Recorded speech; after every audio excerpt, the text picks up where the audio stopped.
What is it you want, Barry? What do you want? You want the moon?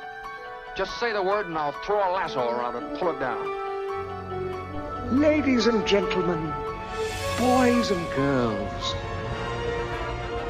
dying times here. Come with me if you want to live. That's it, man. Game over, man. Game over. The Force will be with you, always. Ladies and gentlemen, welcome back to 20th Century Geek. I'm your regular host, Scott Weatherly, and as always, no, not as always, because we're on the wrong podcast. I'm your regular host, Scott Weatherly, and I am joined today by the regular co-host of our sister podcast, Julian Darius. Julian, how are you doing? You okay? I'm doing fine. I'm ready to get messed up defending random strangers. Yeah. Yes. What is the man with no name, or the samurai with no name, or actually, in both cases, the men with names. What we're going to do, we're now doing on the cycle. We are back to Then and Again. The episode so we look at an original and its remake. In the last episode, I did The Evil Dead, 1981, and its 2013 remake. That's a 32-year gap between an original and its remake. That seems like a seasoned period to be making a remake. But we're going to try something different today. We're talking about a film that has a 3-year gap between its original and its remake. And actually, the fact that the remake in this case is an unofficial remake that had litigation against it. Yes. And which we'll get into. We are going to be talking about 1961's Yojimbo by Akira Kurosawa and 1964's A Fistful of Dollars by Sergio Leone. In both cases, a stranger wanders into a town occupied by two warring gangs, and using his skills as a fighter, whether that be a samurai or a gunslinger, manipulates either side to make as much money as possible. But in doing so, helps a small family caught in the middle of this, and does not really make any money. And again, at the end of the film, wanders back into the wilderness to, in both cases, sequels. So, before we get specific about either of these, because let's be clear, there's obviously more remakes of this. Yeah. There's a Bruce Willis one in the 90s called Last Man Standing. There's been others, like this anime version of this. I think I think I saw like another Spanish version or something. But this has been a template. But this idea of sort of the warrior stranger in this period and stuff, like, I don't even think Yojimbo is even like the first, really, because it sort of obviously comes from their Edo era, sort of kind of their own mythology. But what are your thoughts on this sort of archetype, this character, this the stranger with no name kind of deal? It does feel very archetypal. I mean, I'm reminded of some of the Grail romances, and all of the frankly bullshit stories about knights. Yes. Wandering into situations, and then the morality is much clearer, right? It's a much more black and white world in which the pious Christian knight defends the maiden or helps the town that's under an enchantment or something like this. But it does seem to work better here, right? I mean, yes. These are gritty stories, and you can utterly see from Yojimbo why this would be infinitely adaptable to a Western. Right? Oh, yes. Yeah. And I think we'll get to the end as well. We'll sort of talk about the pros and cons of each. I don't think it's possible to choose a favorite. I don't know, but like, there's pros and cons to each. But yeah, this idea, this sort of chivalric character, the wandering errant knight, out to prove themselves and on quests, whether it be like a Grail quest or whatever. They say comes across a town and saves it from a dragon or a bandits or whatever. Like you said, they are the good. They are always, if you're going to be, D&D or whatever, like they're lawful good kind of things. They represent the authority. The characters in this, both sort of like, in Yojimbo, sort of Toshihiro Mifune playing Sanjiro, and Clint Eastwood playing Joe. Like, they are not. Firstly, they're not on a quest; they are just wandering. And secondly, they are not good in that classical sense. Like, they're not bad either. Like you say, they've got that real grey area. And I do like the fact that sort of, well, we'll get into something about A Fistful of Dollars actually, and how that grey morality was a real problem for them when it hit America, and what was done about it. But yeah, I like the fact that they're not clear-cut characters. No, and I think it works much better here than in a knight errant sort of thing. Yeah, it does sort of strike me. I do have questions about it, though, in both films. It seems as if the arrival, obviously where they go is random, right? There's this sort of wonderful, randomness to that that reminds me of, disciples falling down and, and deciding which direction they go, right? There's this sort of resignation to fate that's wonderful there. But then they both seem interested in money. They seem interested in, normal stuff. I mean, they're not bad guys, but they're not good guys. And they certainly both seem untroubled by the fact that innocence will die. That's just the world we live in, right? Yes. And that's part of the charm. But then I'm not sure entirely what sort of turns them by the end of each film into a sort of good guy who's content to leave without any money. It seems as if it's just a sort of very silent rage builds within them against injustices that they see and mistreatment of characters that they like, that ultimately causes them to sort of, by a step of ratcheting of inches, take this good guy stance. Yeah, they're almost sort of, I have questions about that, actually.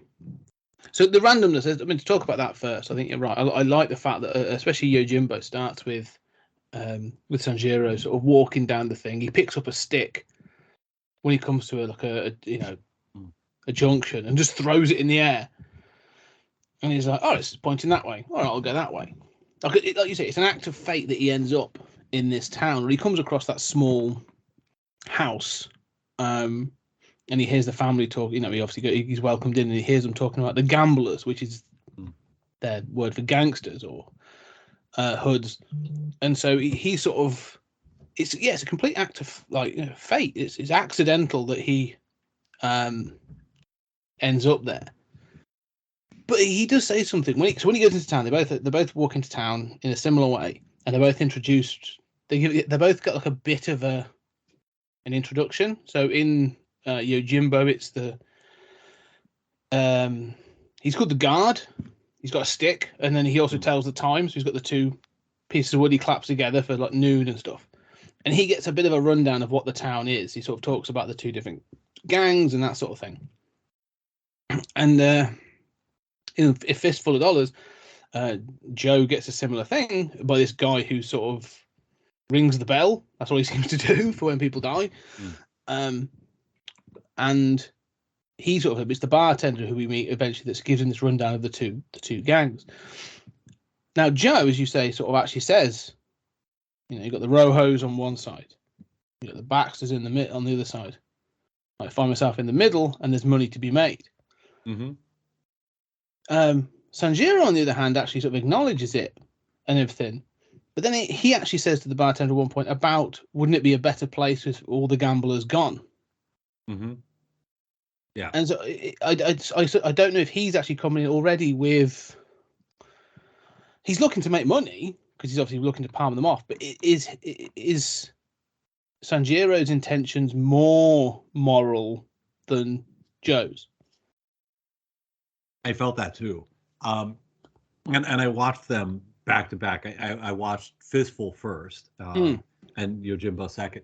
And I sort of caught on to that too, that it does seem as if Leone has sort of accentuated the amorality in order to, in order to do something really remarkable, which is, obviously this was not the first spaghetti Western, No. which is to say cheap Italian production of an American genre. And, nor was it the first, American down on his acting luck to star in one of these things. I mean, you see this in like Once Upon a Time in Hollywood references this. But it's remarkable because, because this film was so influential, not expected to be a hit, but was so influential and utterly transformed the Western genre from a genre that was popularized, that was epitomized rather by John Wayne, being that knight errant, golly gee, we gotta do what's right, into this very amoral landscape of anti-heroes and, this sense of the just doesn't win. This is not an ordered universe in which we find Joe. And so it's remarkable then to recognize that that's not a borrowing. Some of that is borrowed from Yojimbo, but that those elements that make it most unique from other Westerns are actually new or accentuated in the Leone production. Yeah, I think that's a fair point. I think and like I say, the character of Joe throughout, we'll get to the decisions he makes later on with regards to what's her name, the woman who Ramon Rojo has taken a liking to, and it's a similar story, but the reasoning behind the two, what he does is different, or if there's a drop line. But yeah, as we walk into this, I feel that like Joe just feels like he's he feels like he's come across a lucky situation. He's like, I feel like I'm good enough to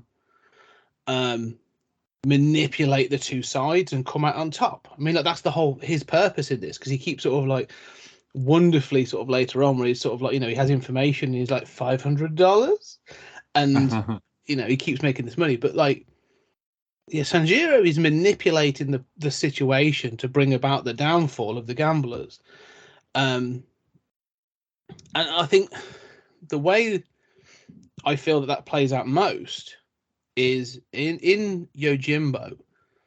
Originally, it's the two gangs, and they sort of have these different characters. Like there's I'm not even going to try and pronounce. Unfortunately, I may try pronounce some of them in a bit, but one of them has this like comedy sort of like idiot brother that's in there. I'm going to try and do it, but and what he does, when it starts off, like he instigates a battle between them. Like that's the whole point. He kills a couple of them and then goes off and joins one clan, and he gets paid 30 Ryu for his parts and all this other stuff.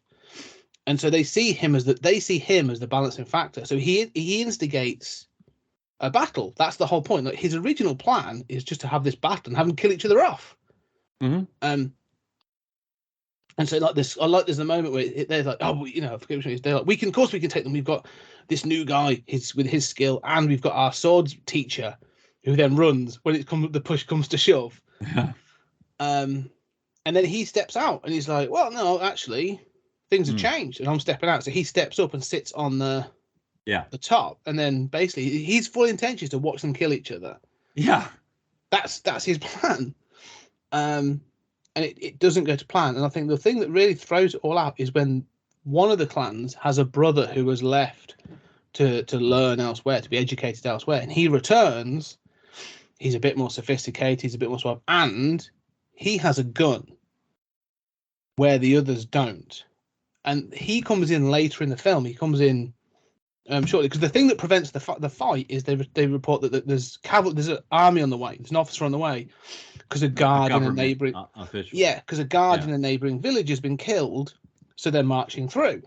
So the battle is put off, and so but the bartender actually says, "It's like you're weaving your own play in this town." And he says, "Well, yes, until I can't remember name the actors until so-and-so turns up and he's got the gun." And that seems to throw it all off. I'm terrible with names. I'm trying to look at my hair, but Yunosuke. that's it. Yeah, I knew you'd probably have it better than me. He turns up and he's got the gun. Yeah, Yunosuke has got the gun, and he's like, yeah, it sort of changes things. And that's when he starts to learn about the different bits and pieces, and so it starts to play out differently. But like, yeah, I never feel watching it this time. I never feel like Sanjiro is there to just be like, yeah, I can make some cash and then I'm off. Like, you know, Joe would happily leave the Baxters and the Rojos at each other's throats, and he would be off in the sunset $1,000 richer. Like, not a problem. Yeah, you're right. I think that as we start both films, we don't know a lot about these characters, and they're in a kind of uncertain moral space. I think, you know, that is accentuated by their stoicism, that none of them, you know, and this is very typical of Kurosawa, none of them make speeches about what's good and how they're, you know, I mean, this is not the traditional samurai movie in that respect either. But yeah, I mean, one thing that I really like about, but right, I mean, Joe remains more clearly amoral for longer, right? The script holds on to that for a longer period.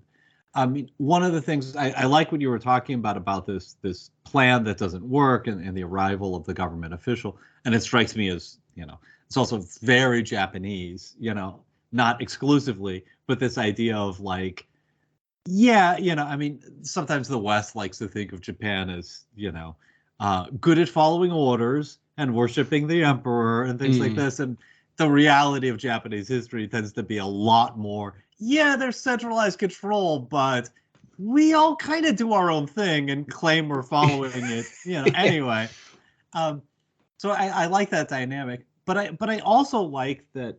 I mean, one thing that I think Yojimbo does really well there is that it's not clear how much of this is controlled. Yeah. And I think when you imagine this kind of story, I mean, you can sort of project it backward and imagine it as a medieval story in which it's just a good guy, right? And there's no moral ambiguity.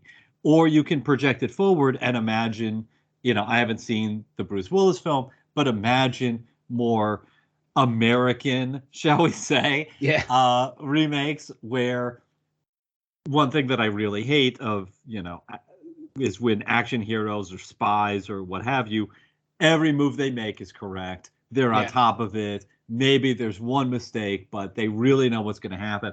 And I think in both of these films, but especially in Yojimbo early on, in that scene, you do see the sense of like, yes, these are smart guys who are brave and have good strategies or good tactics, but life and human personalities are fundamentally unpredictable. And obviously that's going to go sideways hard for both of these guys halfway through.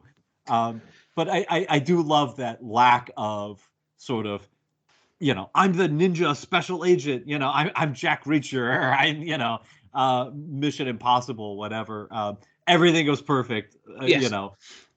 Well, there's a great moment actually in Yojimbo, which is exactly that. Like, he's playing them off, like he's been to both, and you know he's got money off both, and whatever.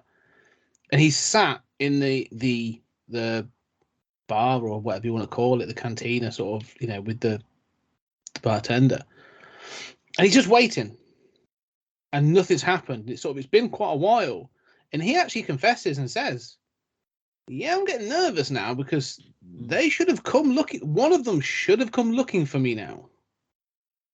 And like so like it does not good fun because then he sort of, because then he finds out that they're going to try and come to a peace. And And it's again that thing. He's like, okay, well, I didn't see that coming. So you're right. Like, yeah, like with with Sanjiro, like it's not that one of the things I hate in films, and this is it's a Western trope, and it's become more and more prevalent in modern films, is what I refer to as like the omnipresent plan. Yes. This idea of sort of like all these events or decisions that are made, and he's like, I knew you would make that decision. And you're like, how did you know that's like, that that person was going to be there or do this thing? Like it really irritates me. Like they yeah. When films try to make out this omnipresence like cleverness, but like with Yojimbo, like he's adaptive and quick and sharp, and that's why he is the protagonist. It's not because this omnipresent plan, it's because he can keep adjusting to the events and still keep directing it in the way he wants it to go. Yeah, I mean, I think of in terms of that omnipresent plan of The Usual Suspects, which would have you believe that it was all planned from start to finish, but which doesn't really explain how that would work. And also sort of Dark Knight of, wow, getting captured was part of the plan, you see. Yeah. Which doesn't make any sense, really. It's cool, but it doesn't make any sense. And then that gets adopted, as everybody's got a, Spyfall and everything. But yeah, and that is a pet peeve of mine too. And I think that, I've been reading a lot of Jean Le Carré recently, and so much of what I love about it is how there isn't that omnipresent plan. Nothing is certain. Everybody is. Even the the smartest people who you're supposed to identify with are still floundering in the dark. Everything has massive question marks attached to it.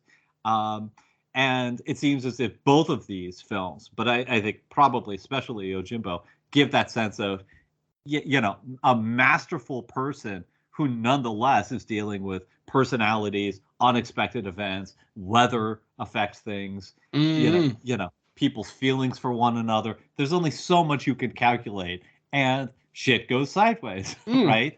And I think that's much more reality. The notion of no plan survives the encountering with the enemy, right? Yes. That's, you and I know from jobs, right? Yes. Yeah. No, definitely. If that's true in jobs, it's definitely true in war and strategy. So, yeah, and I do appreciate that, because again, one of the things that's interesting is like, because although Yojimbo Sanjiro is the protagonist, like I say, in this sort of driving a lot of the narrative forward, the gangs do play a distinct part. They orchestrate events like the peace talks, or I'm trying to think of other things, like there's other events that take place that are clearly out of his control, that would just come out of nowhere. That obviously, I'm trying to think of the example really, but like they have a personality. Is what I'm trying to get to. It's these gangs that have a personality. Like they existed before he arrived, and so like you see that there's actually a dynamic between these two gangs anyway. That actually there's information he doesn't have that comes into play later on, like the woman and the relationship between her and this guy and his son. In I can't remember her name in Yojimbo. Marisol is what she's called in A Fistful of Dollars.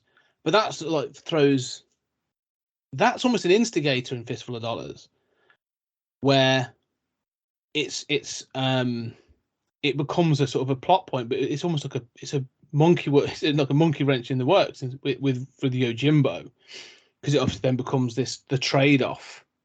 She's owned by one of the gangs, and then the son of the other gang gets sort of like taken hostage, and so they've got to do this trade-off. And again, it's like he's just watching on, and you see that the son is there and trying to reach for her, and you realise that she's the mother of this boy, and the son's there, the husband's there, and they've got this. This is something I want to point out about Yojimbo. You say about the grittiness of Fistful of Dollars, and it definitely has a darker tone, I would say.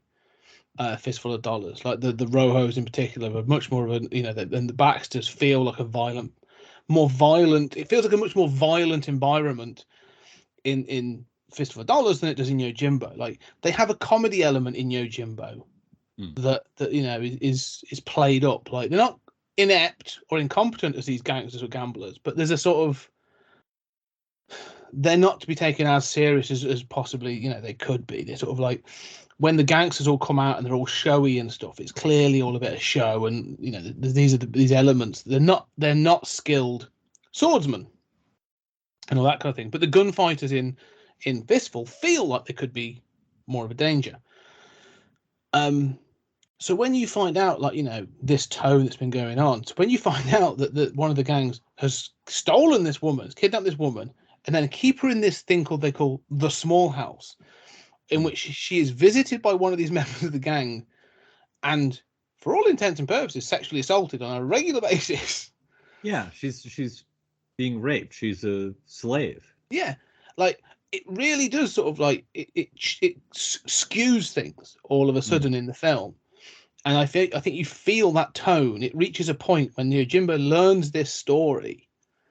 And I love the bartender's view on this. And again, it's because there's some great humor in Yojimbo, and it's sort of like, but it's not typical humor. He says, "Yeah, it's his own fault. Should have had an ugly wife." Basically, is what it boils down to. It's like she's too attractive. It's his own fault. And he's sort of like, yeah, I'm not sure I agree with that, but like, you know, yeah, I mean, I'm not sure that you know passes the Bechdel test, so to speak. But no, but it's still, I mean, you know, it's still joking. This grizzled old man. I like the fact it's sort of like it's still funny. It's still funny, yeah. Yeah. Well, it's also very. Her name, by the way, is Nui, apparently, which yeah. I know because that was the street I lived on in Waikiki.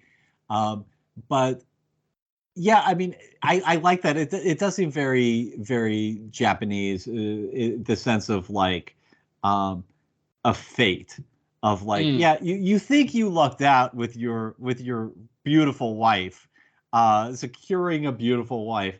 What you don't realize is she's a target for gangs, you know, and you know when they can pry her away from you, you know, you're going to be stuck loving somebody who is being tortured essentially.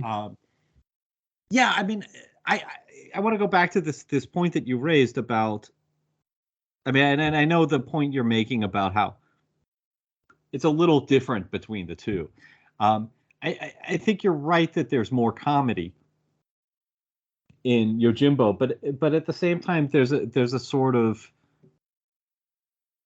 like in a strange way, the West as presented in Fistful is savage. It is is a lawless, savage land, but it's also one of wealth and opportunity. Everybody's running some kind of scheme. I think the world of Yojimbo is a world that is a little more ordered, but it is a world that's more defined by poverty and fate and one's place in an established society that isn't on the frontier as much as the West was, at least in our mythology.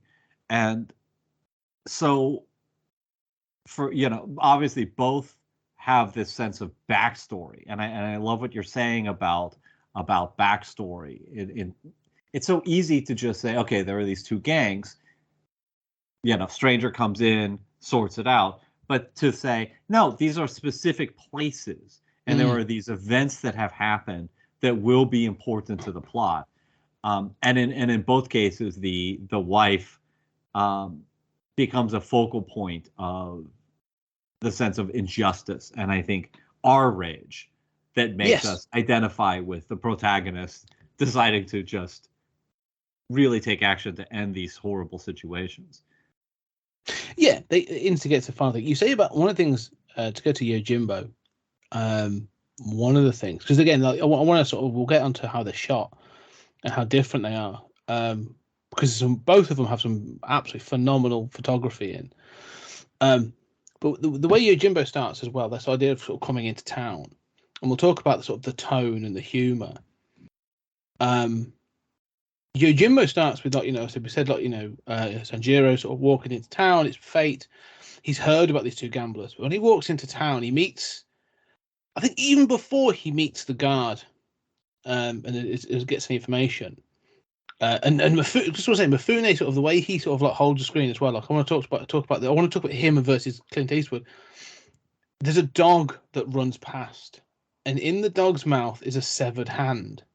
Mm-hmm. And it's one of the first things you see when you get into this town, this like small town.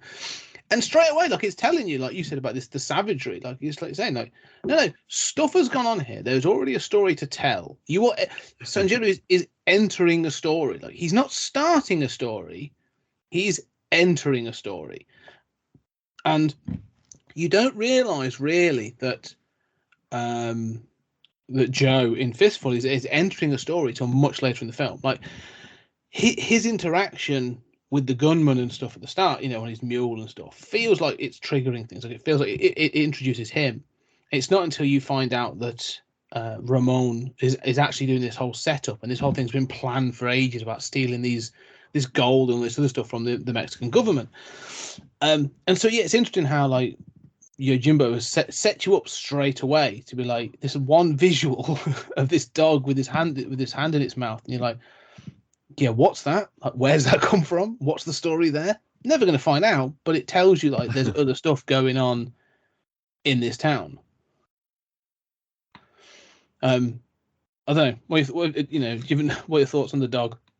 Yeah, I mean, I don't know. I mean, it does set up that feeling right away. You know, I mean, I don't know. I mean, I find I want to get to this sort of. I'm not sure if I'm jumping the gun on sort of the depiction between, between these two protagonists, and how both of and how they function within these narratives. That, you know, what you're talking about in terms of that they're immersed in these narratives. I think that's true for other Kurosawa films, including follow-ups to this. I think that it's true of the rest of the Dollars trilogy. That, I mean, Eastwood is a sort of stronger American-style protagonist, right? He wants to play the tough guy, the action hero. You see it in every gesture, it's very well done. But you see it. But what's amazing, one of the things that's amazing to me, and I in watching this, I also watched the rest of the Dollars trilogy, is and I'm the biggest fan of The Good, the Bad, and the Ugly in particular, is how much of those films and Yojimbo as well are not focused on the ostensible protagonist. Yes, there are long sequences that just don't even feature the main character. Yeah. Which is so striking from especially a present day perspective. No, it's true. I mean, one of the things we should highlight again, like if this was a modern film, and it was, I don't know, whoever the actor was going to be, if it's a solo film, like it'd be in their contract, or there'll be something where they make up like 90% of the scenes that are in the film. You know, they've got to be the focal point. But you're right, in this. But there's a reason for this, I think, in both cases. I think, like, you know, with Mifune and Kurosawa, like, I think, I don't know whether they had a relationship beforehand, but Mifune, from what I understand, was a very confident actor and was quite comfortable with this idea of sharing screen time with other actors and stuff. Like, you know, obviously done things like Seven. I know he's done loads of films. I'm not going to try and list. I only know a couple. Like, I'm massively underserved in my knowledge of Japanese cinema. But I know he'd been in Rashomon, Seven Samurai. Yeah. You know, Hidden Fortress. I mean, Yojimbo's Throne of Blood. So I mean, this is at least the 5th film he'd done with Kurosawa. So he gets what, you know. I think there's going to be a trust there. Like, he gets what this is about. So that sort of it feels like a confident film as well. That's the one thing I'll say. It feels like an incredibly confident film, and everybody in it feels like they're doing really good work. The complete not opposite. It sounds like, but it's a flip for Fistful. Like, it's one of Sergio's first films, one of Leone's first films. He was working on a budget because he wasn't trusted. And so he was cobbling things together. And Clint Eastwood is coming in off the back of, he's done minor film roles, but mostly he's obviously played Rowdy Yates in Rawhide. So he's doing this because it plays against type. Like, he's tired of playing the good guy, slightly dopey, sort of like, rangy character that he was playing in Rawhide, and was like, no, I can do more. Let's see what. And if anything, he didn't. This was never intended to be released in the States. Yes. So he was like, all right, well, I could, worst case scenario, no one sees it, but I get my foot in the door, and I get some extra money, and so on and so forth. That was the idea. And if it came to it, he would have something he could show to other studios. Oh, you haven't seen this, but I filmed this in Italy. So this was almost like him creating a demo reel. That was pretty much his intent. So when you say he's got everything he's doing in each of these scenes, like, oh no, it's fully intended. Like everything he's doing. And he fought with Leone on a number of occasions for specific things. Yes. They did not get all, they had no good words for each other by the end of it. Right? Yeah. So the fact that they came back and did 2 more is amazing, and they are fantastic. I love the Dollars trilogy. Yeah. But yeah, everything that Clint is doing in this is clearly intentional. And there's that balance of humor and grit as well. But he's trying to get the effort is cool. Like he's thinking, and I've recently read his biography. He's thinking Steve McQueen. Yeah. I can see that. It strikes me that he's. I mean, I'm glad that I watched Fistful before Yojimbo because, and I'd seen that before, but I'm glad that I did that in that order because I thought, Eastwood, with a few exceptions, if you watch Fistful straight through with no preparation, you think Eastwood is giving a fine performance. There are a few times where it's a little off, or it just seems a little overly self-confident, given, in a sense, a bravado sort of sense, given the character situation. But you think it is a remarkably understated performance, all things said, precisely because he doesn't have so much dialogue.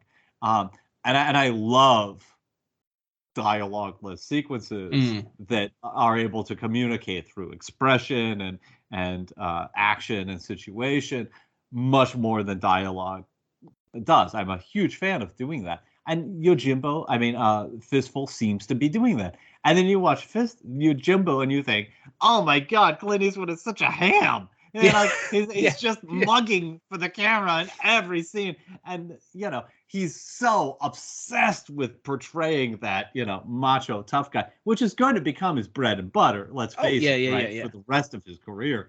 It's funny you were mentioning he's escaping typecasting, and yet he will be typecast as this character. And happily so, because when he films his own movies, he is still playing that character. Well, his biggest Oscar win, Unforgiven in 1992, is literally him bringing this whole thing to a close. Yeah. Well, and Gran Torino, he's still this character. Yeah. That's I always think of it as Unforgiven is Joe or Blondie or whatever. That's the closing of the Dollars trilogy. Gran Torino is Harry Callahan sat on his porch. Those kids. Yeah, that's Thomas. Like, that's but yeah, right. You're right. But those movies get into especially Gran Torino, the problem of these films. Yes. Which is that you need that hero, that outside hero, to rescue these hapless villagers, right? That's sort of like, but here it's controlled. Here we feel as if they're still good people. They were overwhelmed by circumstances, and it's because, the Ronin is such a master swordsman that he's able to sort of sort this out. It's because, but you don't feel as if it's not a sort of colonialist tale in which these, poor villagers are nothing without, No, I mean, you don't feel that. No, this isn't white savior syndrome. Like, it's not. This isn't. Or even samurai savior. Right. I mean, it's fate. It's not. Yeah, I mean, I'm trying to think of, one of the things I think to note actually as well is we've obviously referred to Fistful as a Western, and it fits in that genre. But it's quite clear, and it's stated in the film, that actually this is actually happening slightly south of the Texan border. And I think I actually saw a documentary that referred to it as a southern, because they were like lots of spaghetti west, like where John Wayne, as you said, was associated with that Western expansion, that hope of that kind of thing. Ignoring sort of like the rampant racism and everything that goes with those sorts of films. But where spaghetti westerns and European westerns were more associated with the southern border. So everything from like the Dollars trilogy and there's other spaghetti westerns like Django and all those were actually more associated with the southern border, and so have that different feel. And again, so you get that of the Rojos and the Baxters representing in many cases that sort of thing of the Mexican and the American or the immigrant. It sounds off to say, but the Baxters are clear. I think they're meant to be sort of Irish immigrant kind of family that's come in and set up.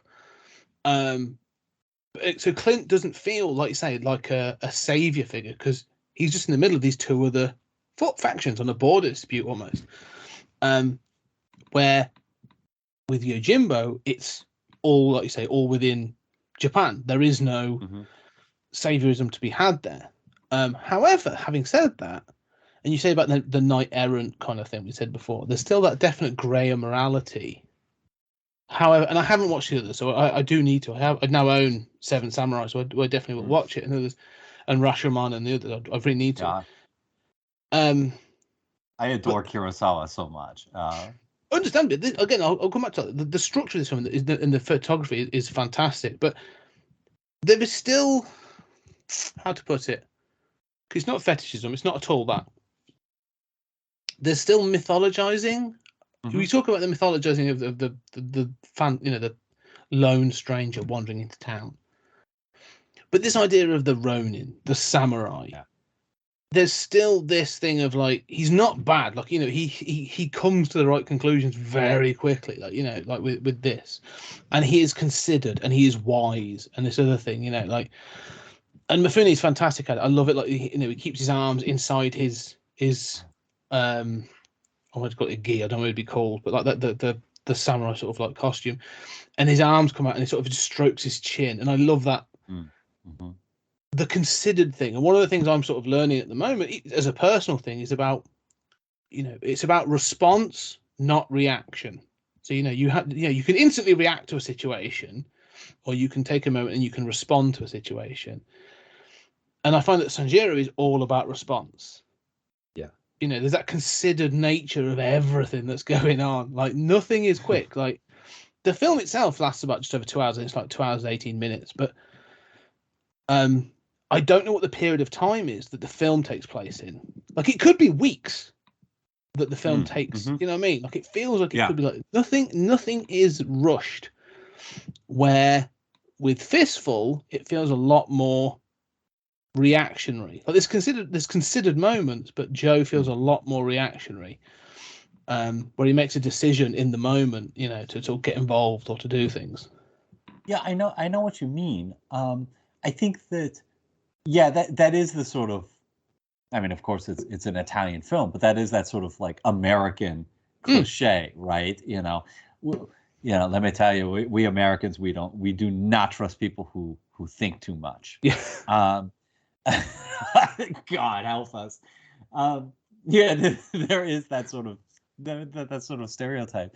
I like what you're saying about how, yes, Yojimbo plays into cliches, and that's true in Seven Samurai too. I mean, there is, and you see so much of this carries forward in like Lone Wolf and Cub, which they sort of grew up on, and this sort of idea of I mean, and even the Japanese idea of sort of outward pressure and, the white ships, of sort of peasants sort of being trapped in a social status quo, right? Where they need this sort of outsider to come in and rescue them. And that does sort of play into a kind of savior narrative. But it's so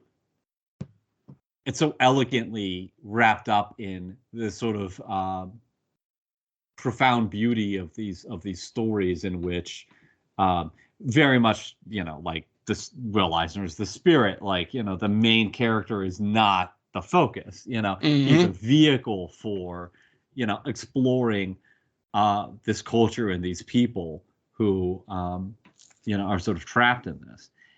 I like what you're saying. So if we're going to talk about sort of like genre, national mythologies, there's that on the Yojimbo side.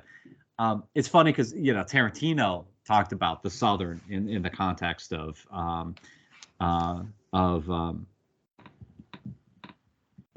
is the film? Django Unchained. Yeah, Django. Yeah, thank you. Right, and which is a different sort of take on the Western, right? The real South, whereas this is sort of like the Mexican South, right? Like this is the sort of outlaw territory of later Red Dead Redemption video games and what is the Mexican novel, like The Underdogs. Like there's no romance to, I mean, if there is a romance to this sort of era, it's not along the Texas Mexican border. It's not the romance of the Wild West. It's the romance of utterly outlaw people with no morality whatsoever. And you can have a Pancho Villa or someone like that enter the picture, but even they are brutal. Like it's a context of I don't know, very different context that makes me a little uncomfortable as an American, because it does sort of presuppose Mexico as this lawless to this day, like environment of, watch out for those cartels, Well, it is almost a Western cliche in and of itself. I mean, I think of the couple of films, and this is probably a terrible example, to be honest, but like Young Guns, the story of Billy the Kid, which I sort of, I did at my university and stuff. This idea of heading to the southern border. Like he existed in New Mexico, but like he traveled wider and stuff and that. But this idea of sort of if you're in trouble, you head south, like because no one's coming for you there because it's too wild. And that sort of exists as that thing, as it's sort of like you said, a lawless region. Like there was the Western expansion, but the South is kind of, that border area is a little bit unclear, and so it's specifically the Southwest, right? It's not. It's not the South. It's not the old South. No. It's not Dixie, right? I mean, we do see that in The Good, the Bad, and the Ugly. But it's not the Dixie South. It's that Southwest. It's that Mexico. It's the it's not long after the the Mexican-American War with all of its brutality, and that's the Alamo, isn't it? You've got associated with things like the Alamo, or Zorro, for example, like that hero comes out of this region of Southern California, sort of this disputed area. So, but that southwestern border area is, it's sort of like it's a lawless, and it's used as that lawless cliche, I think, in many films. You say disputed area, but I mean, I mean, not look, now. I'm not saying that. Well, I mean. It's that mostly as a conspiracy theory of like white people, Reconquista,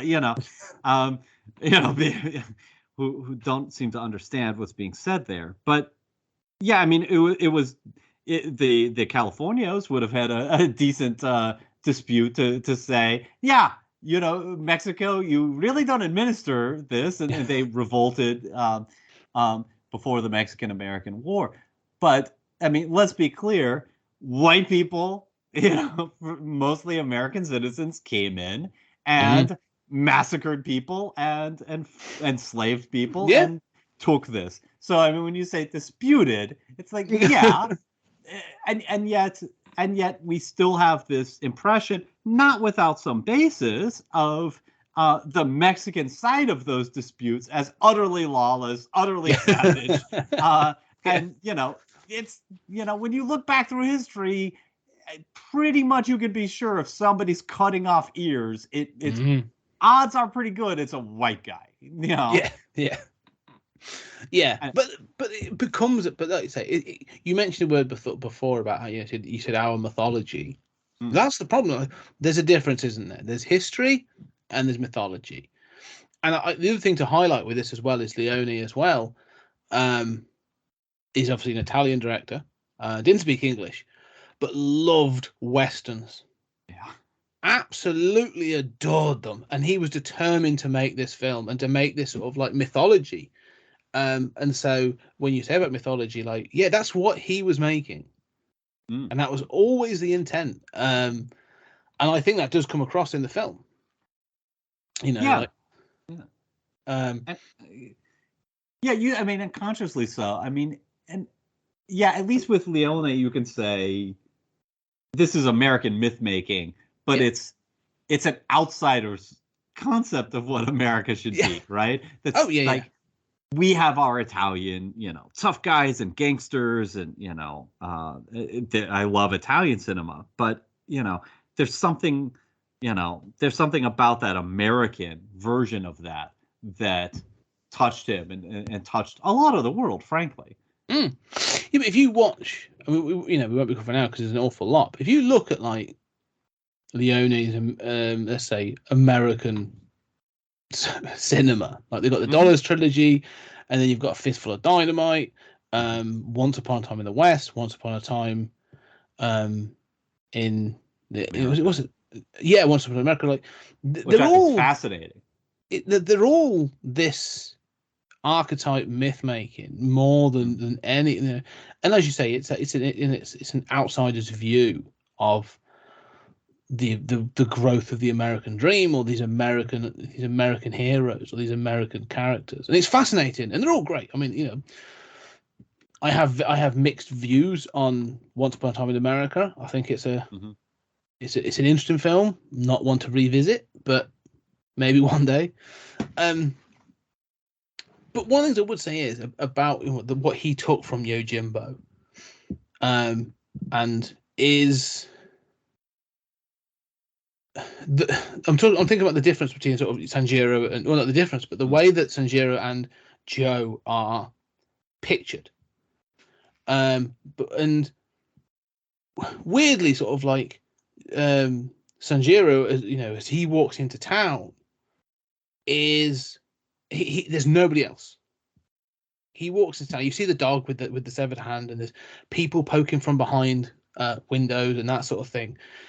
But he walks through town. You see the swords, and he has this sort of like almost like a scowl, like he is considering the world around him. Like he's slightly confused, like where the hell is everybody? And then he has this confrontation. But it takes minutes. He holds the screen, and it's very sort of like, but the way there's a lot of like mid shots and up shots, and he's pictured to be this sort of like lone warrior. Like it is abundantly clear from the get go what he is supposed to be. He is coming to town in this way. With Fistful of Dollars. Although you've got, like you say, Clint trying to play this, macho character for the most part, he still rides in on a jackass. He still rides in on an ass, and this donkey, and he is shot at. He loses control of his ass, has to jump off, and he takes it all in his stride. But he is not depicted as the hero, or he's not depicted in a heroic. Even at the very beginning, so the first thing you see him, he rides into. He sees the small house and the kid going in to see. We learn his mother, and he gets thrown out, and he just drinks, and you just see him get on this donkey thing again. He's not depicted on like a stallion, like he's not. he's not riding like a big strong horse. His clothes aren't, I'm thinking of like Shane, or he's not wearing the white hat. Like he's not that stranger coming out of the thing. Like he is a vagrant for all intent and purposes. Yeah.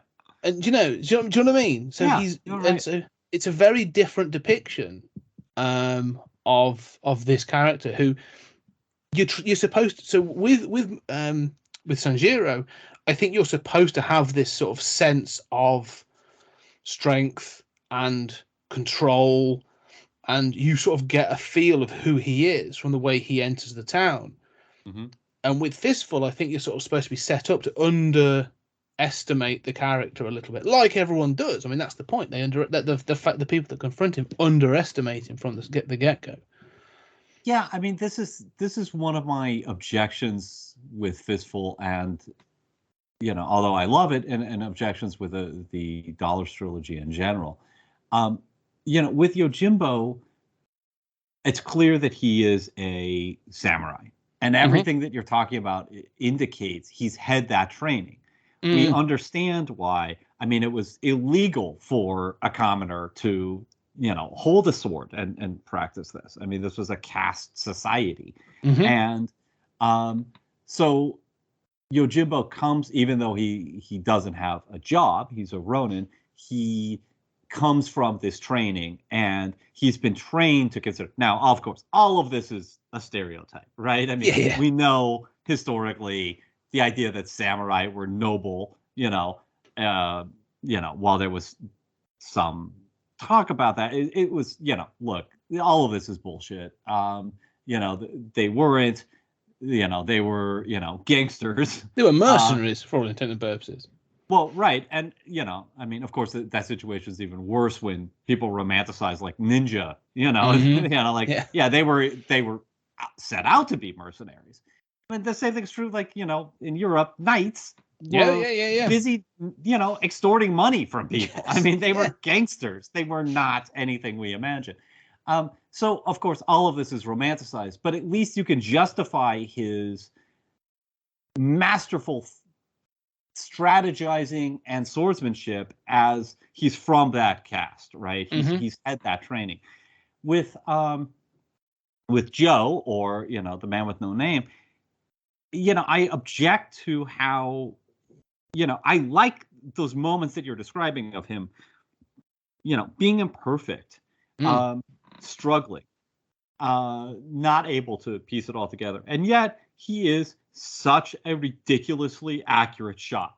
And it's like, where does this come from? And that persists through the whole Dollars trilogy. Of sort of, he doesn't come. It's not like he comes from some caste. It's not like he's had adamantium infused into his bones or something. I mean, why is he such an uncanny shot? And I know that's part of a cliche, right? It's the cliche that he's just so damn good at what he does, right? But I don't know. I'm sometimes bothered by how that professionalism mixes with the things that I like about him not necessarily having a real plan. And one of the things that I love most about both of these films, and obviously Fistful steals it from Yojimbo, is that the plan fails. Yes. And in both cases, the protagonist is captured and tortured brutally. I mean, this is like, we went through how many James Bond movies until we got to, the torture scene that was in the original version of Casino Royale, the very first Bond book, in which it's not glamorous at all. No. And here it's there right from the beginning in these films. Well, let's talk about that, because I want to talk about that point in both films. So the thing that happens in both cases is they are caught out, and in Yojimbo, he helps. What did you say his name was? Neil. Neil. Yeah, he basically it happens. Yeah, it happens in two different ways. So in Yojimbo, he sort of sets it up. He sends like I say, the idiot brother back to tell the others that the guards have been killed.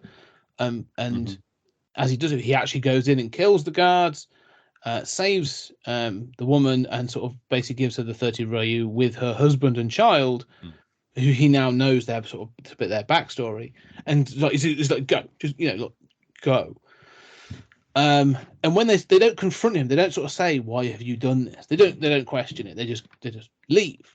And it's not until a little later when that's noted that they are spotted in another village, and it's sort of pieced together that the only person who could have killed them was a samurai.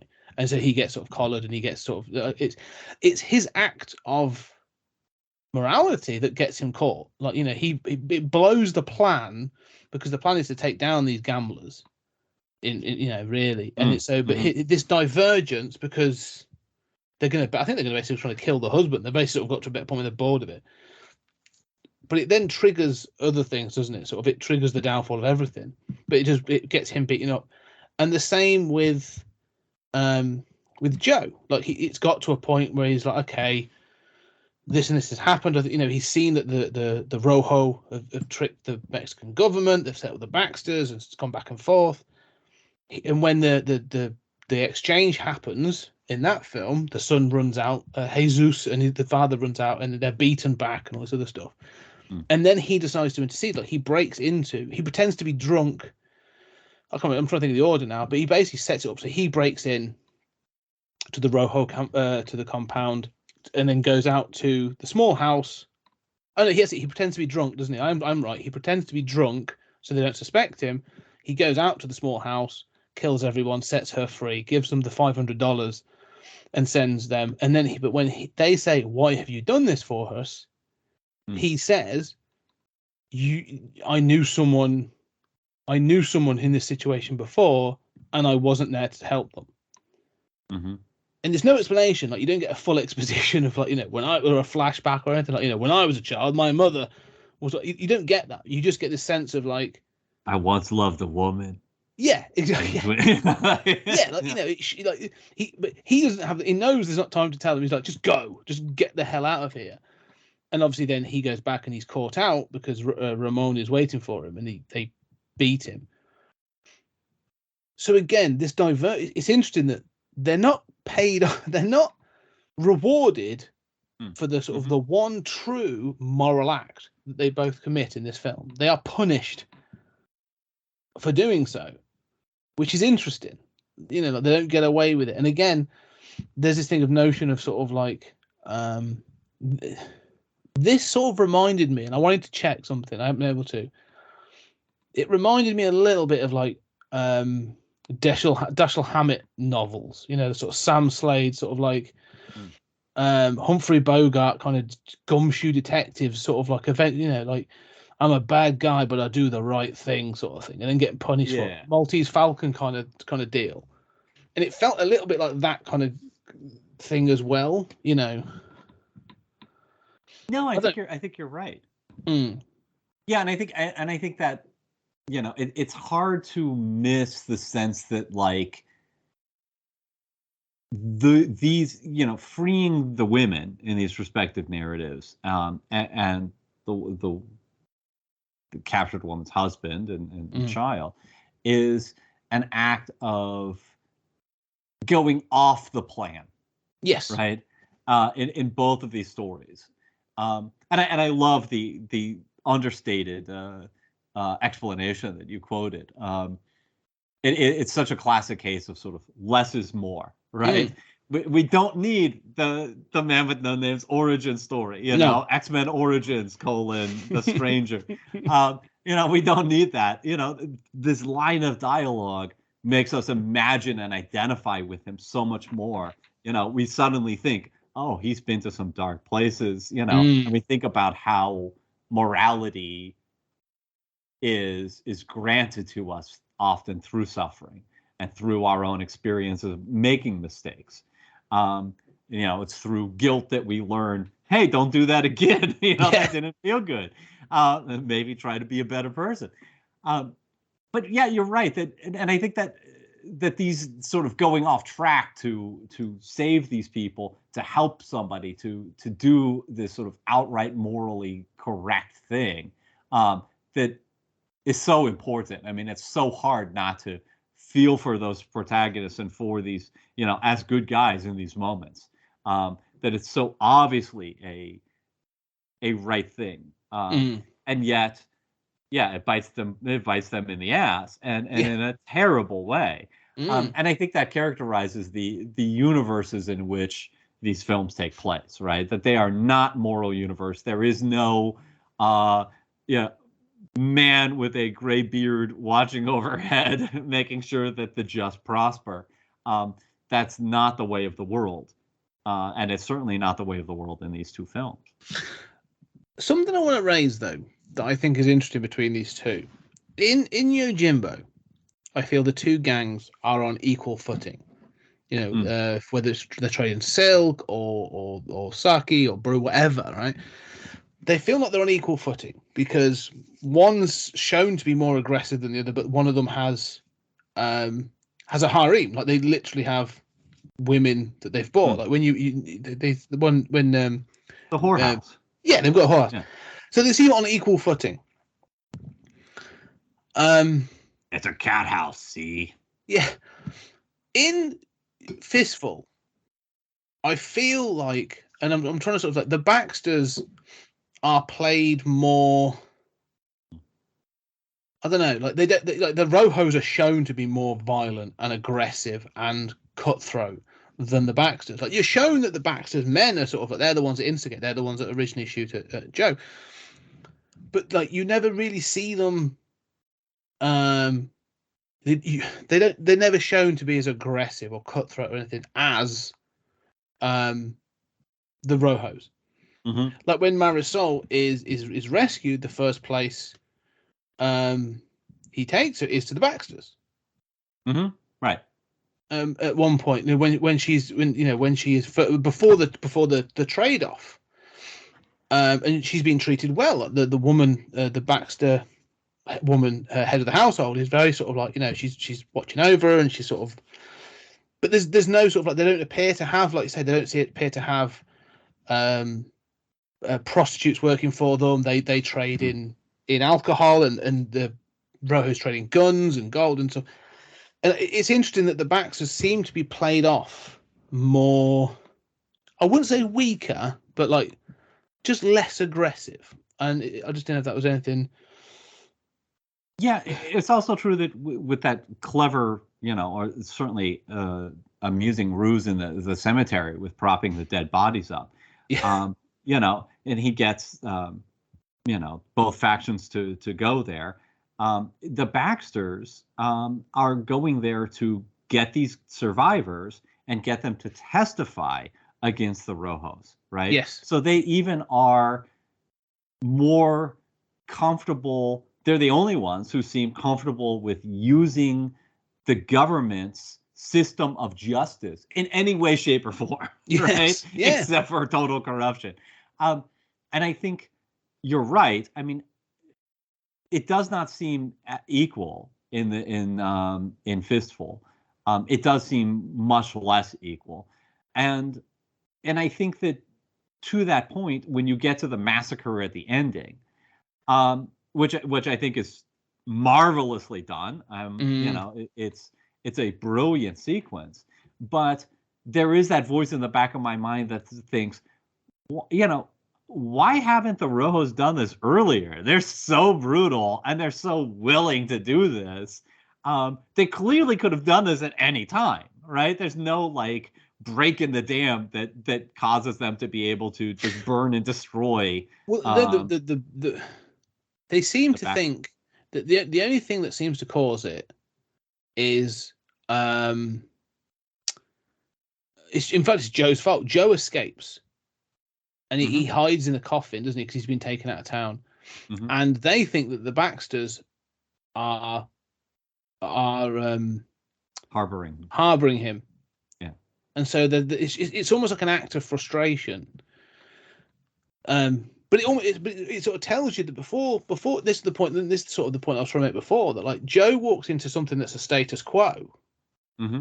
Do you know what I mean? Sort of like, so him walking into town, like, they seem to work because he says, like, oh, there's the Baxters on one side and the Rojos on the other, and I'm in the middle. Like, you don't see, like in Yojimbo, like Sanjiro sets up that battle. Like, he antagonizes both sides, doesn't he? Mm-hmm. And instigates them to come out and for a bit of have a battle in the street. You don't see that in Fistful. Like, he doesn't antagonize them. It feels to me like Yojimbo has more of an antagonistic relationship between the two gangs. Mm-hmm. There's almost a sort of, I wouldn't even say begrudging respect. It's almost like an indifference to each other. They may have killed a few people off, but there's never been like they're not trading in the same things. Yes. So the Rojos and the Baxters don't seem to be treading on each other's toes. And if anything, the only thing that is, because the only reason the Baxters want the law involved is to get rid of the Rojos so that they can then start trading guns with the Mexican government instead of the Rojos. That's the point. And they said, oh yeah, we can't trust the Rojos because they've just literally killed the Mexican soldiers, which is, again, is that massacre is brutal. Yeah. So it's not like they're looking to clean up the town. They actually they want their piece of the pie, but there's less of an antagonistic approach to it. Whilst with Yojimbo, it definitely feels like there's a bit of a tit for tat between the two gangs. Yeah, I sense exactly what you're saying, and I think there is that sense in Fistful that, like, these gangs are doing different things. They're in different sectors of the economy, right? Yeah.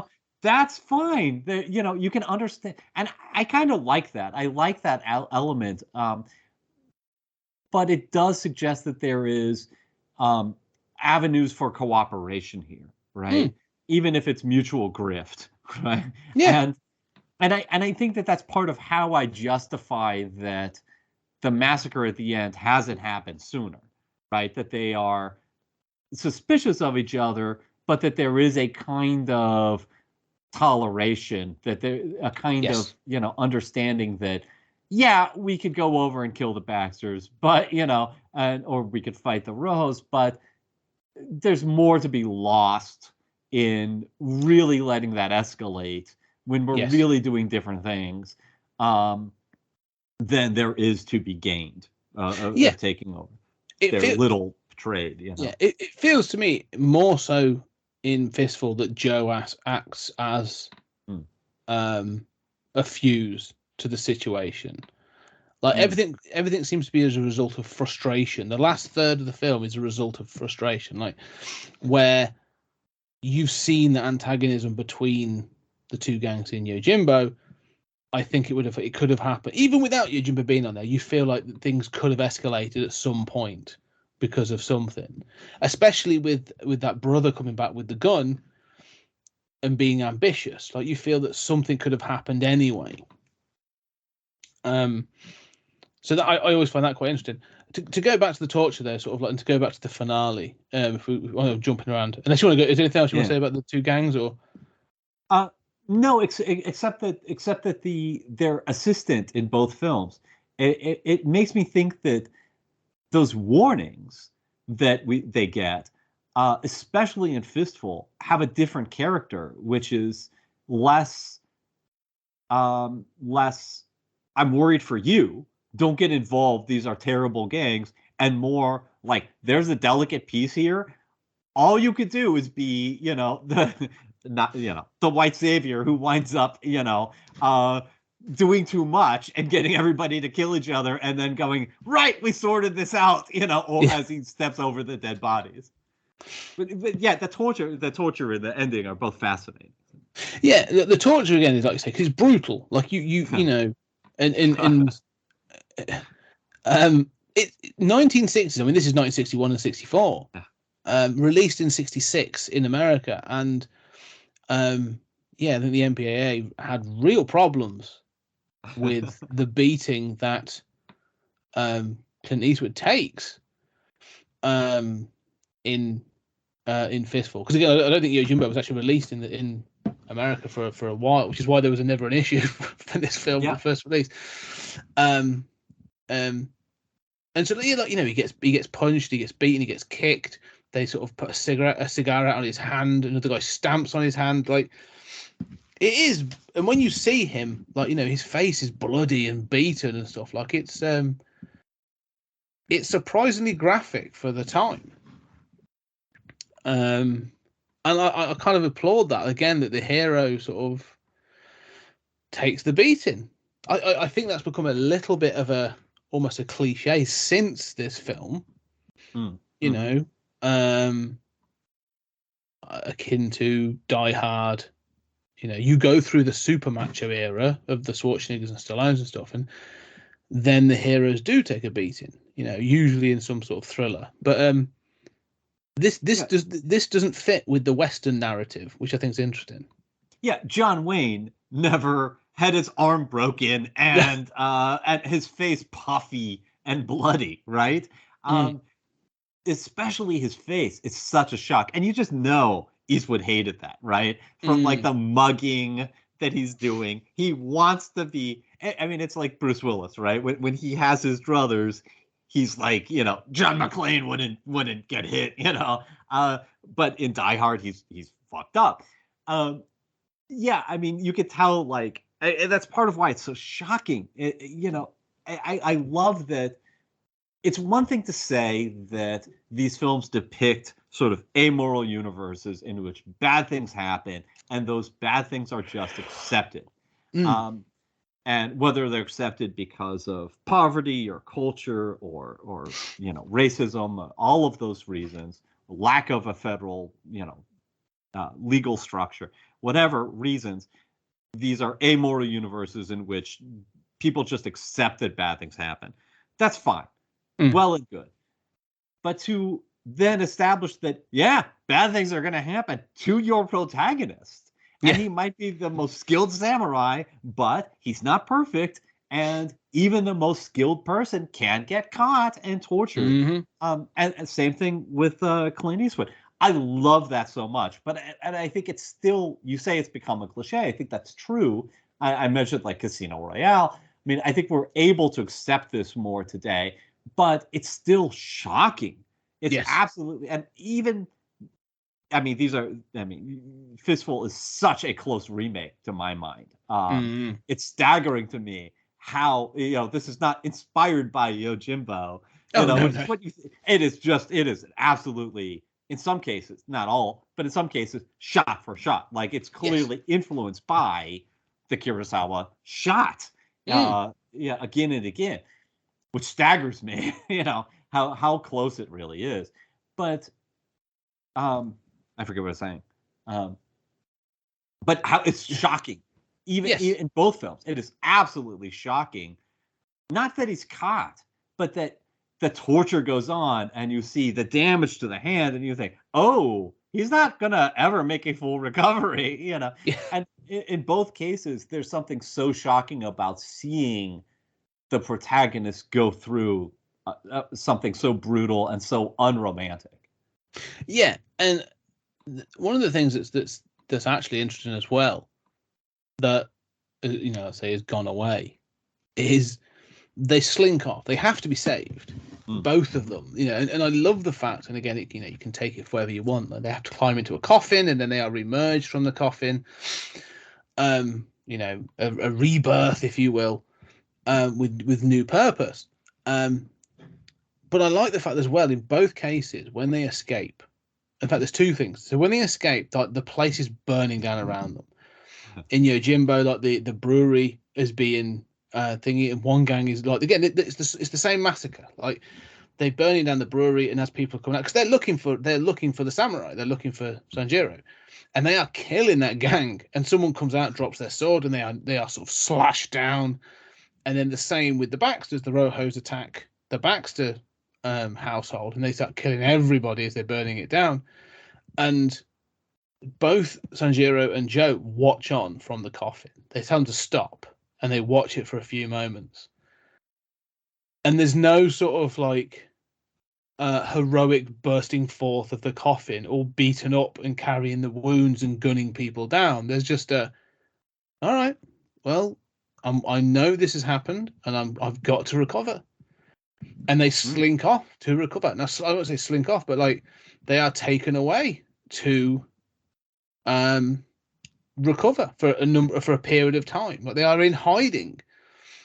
And I think you know that we've moved away from that in action movies where, you know, well into the 80s, you know, Martin Riggs in Lethal Weapon could be tortured and electrocuted and then can still jump down and sprint barefoot through the streets of Los Angeles to take down the villain.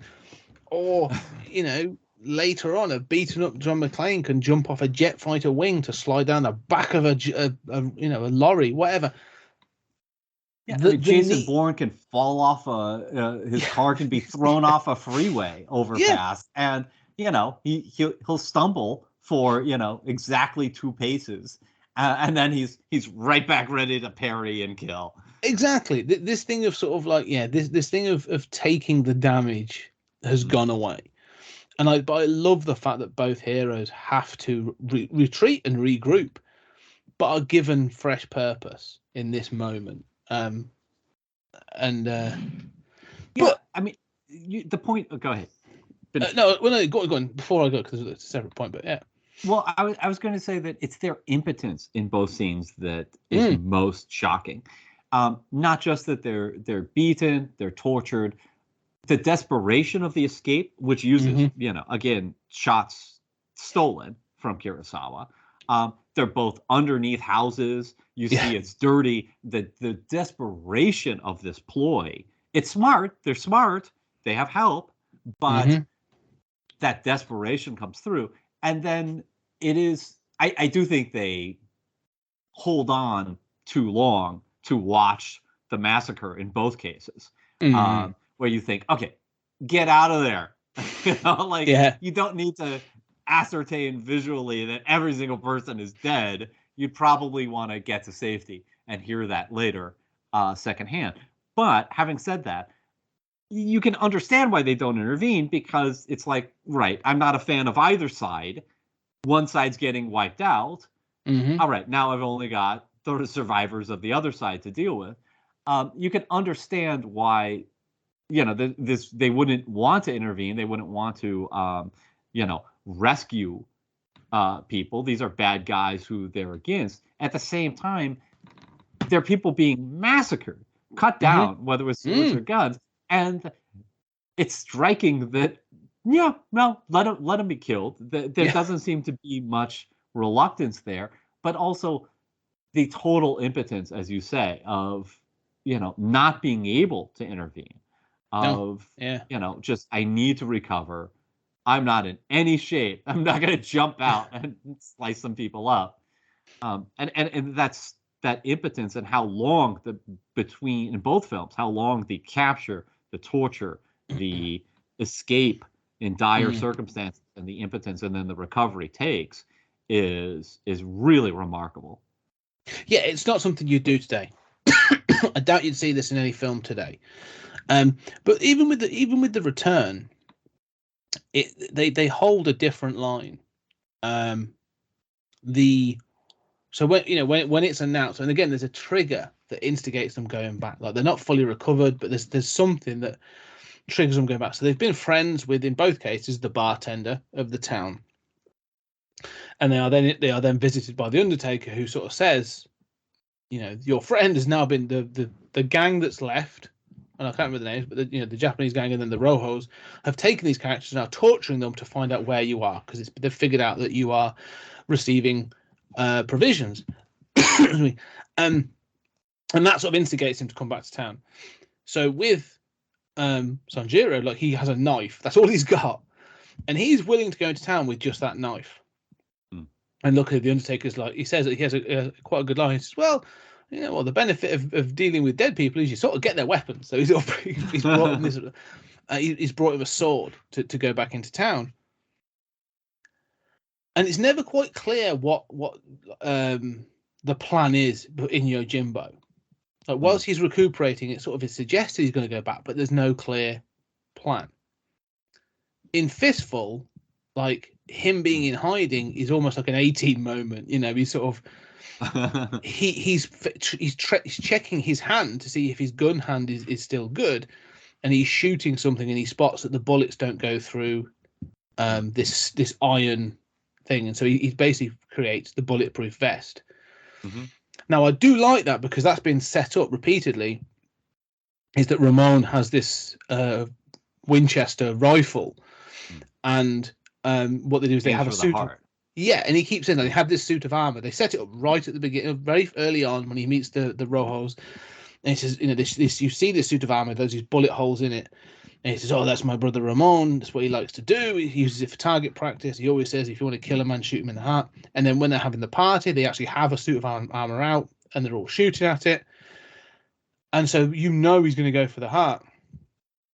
And so I like the fact that he has that thought. Now it's brave because Ramon could have gone, all right, well, that didn't work. Head, yeah, sure, should have gone there. But they've also set up this idea that when a man with a 45, which is the 45 pistol, meets a man with a rifle, the man with the rifle will always win. And so I like the fact they have throughout the film been setting up this conflict at the end. This is going to be the confrontation. So that's what you get at the end. I don't know why they got the dynamite. The dynamite seems excessive, but you get that confrontation, and I love that. But in Yojimbo, it is just a straight up fight. Yeah, like he turns up, and it's just sort of like, no, I'm pissed, and I have a sword, and he kills a lot of them. But the person with the gun is obviously it's almost like the man when a man with a sword meets a man with a gun, the man with the gun's going to win the fight. But it hasn't been set up in the same way to be a conflict of weapons. I don't know if that's Yeah, I mean, I think you're right that it's fascinating that there is this parallel of a conflict of weapons in both, right? I mean, and there's also like the reloading time as part of the conceit of the conflict there in Fistful. But you're right that it's not as set up in Yojimbo, but it's also subtler. It lacks that sort of A-team element where you think, okay, this is smart, but it's a little calculated. It's a little convenient. But of course, I mean, you and I are big fans of Back to the Future, so, I mean, and we've seen the improvised bulletproof vest a million times. It's become such a cliche, and here it is in its archetypal form. Yeah, I do like that. But again, I do like the final fights. I think they both have a different energy. And I think that's one of the things I like about it. Because the films have a different energy. There's like a rush of Yojimbo itself is like a rush of energy. Like it's a power play. Like it's one man versus a bunch of people. Like there are swords flying, there are blades flashing, and people are falling left, right, and center, or they're running away. Like there was moments when people like these untrained swordsmen are dropping their weapons and running off. I kind of like all that. And then he obviously has that confrontation with the guy with the gun, and he takes him down, and you see him like literally like bleeding out on the floor. And there's been this sort of like this burst of violence, and even as he says to him like I don't want to die without my gun in my hand. I feel incomplete without it, which is an interesting for a Japanese film to be sort of like obviously I'll consider that for the sword or whatever, but saying that for his pistol. And obviously, even Sanjiro knows he's going to try and turn it on him, but sort of sits there and waits for him as he sort of bleeds out. And it's sort of after this flash of violence, you get this quiet moment of this man dying in the last desperate thing to try and sort of do whatever. But with Fistful, it's like it's played out. It's almost in reverse. Everything's very calm. Like he walks in, they've got the smoke from the grenade from the dynamite. And then he's shot and he goes down and he gets up. And there's this panic obviously coming over Ramon's face. But it's calm in the sense that like there's Joe isn't rushing for his gun. He just keeps saying to him sort of like, aim for the heart, Ramon. Sort of he's antagonizing him.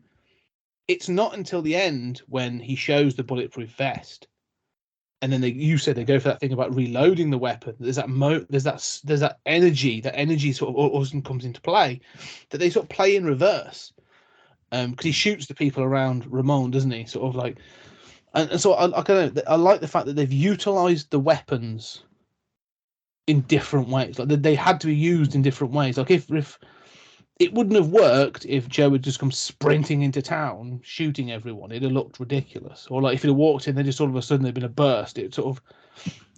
I like the fact that they play out differently. Yeah, and I think they both work, but in different ways. Yeah, I love what you're saying about the sort of fast, frenetic sort of pace.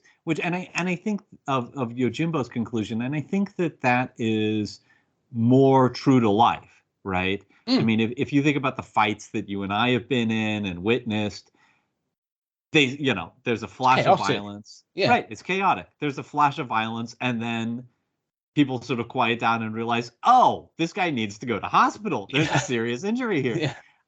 And even in accounts of war, this is often how it works, right? You stumble into the enemy, or somebody's in no man's land or whatever, and suddenly there's a flash of violence, and then you figure out what the hell is going on, and what do we do here?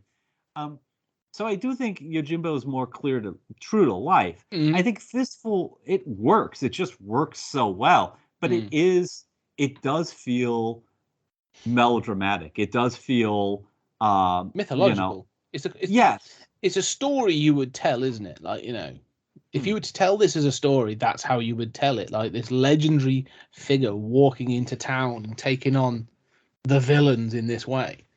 Yeah, and it's so triumphant, right? I mean, it is so triumphant for Eastwood's character. And yes, you see it's born of cleverness, and it's hard not to sympathize with him, especially after he's been tortured. He deserves his revenge. And these are bad people. At the same time, I mean, it's so cocky in a way that Sanjuro isn't. I mean, Sanjuro is quiet. And whereas Eastwood plays the stranger as, this strong, silent type, but cocky in an American way that, that really comes out in that conclusion. Not to disparage it. I mean, again, it works. It's masterful. And I like what you're saying about how it is odd how quiet it is at first. And you think this is the finale, especially in an era of, the Marvel movies where everything's got to be exploding at all times. It does seem oddly, charmingly quiet. But it does seem very melodramatic to me, and very much triumphalist, very much a kind of, coming from a sort of cult of the individual. Yeah, no, I'd agree with that. That's a really interesting point. This idea of the cult of the individual, is he is still the lone hero. They're both still the lone hero. But there is the idea of the individual, that lone hero, sort of like, it's the modernization of the errant knight, as we say, sort of. And much like every other hero, they then wander off into the sunset, to appear in sequels. If you consider the Dollars trilogy is different, he has a different name. He's technically the man with no name. Was a marketing ploy that was made up, because he does have a name in every single one of them.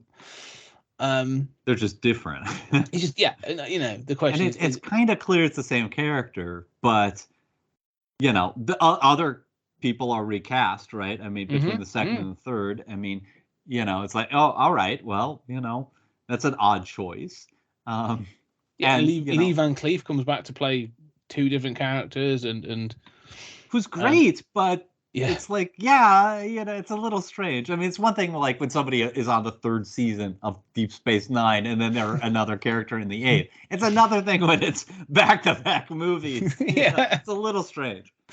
Yeah, but I do love the Dollars trilogy. I've never seen Sanjuro, the sequel to this, and I will. I've now got BFI as a channel, so I'm going to try and get through a bunch of those. But these are great, and sometimes when we did this last, the question was like, which is better?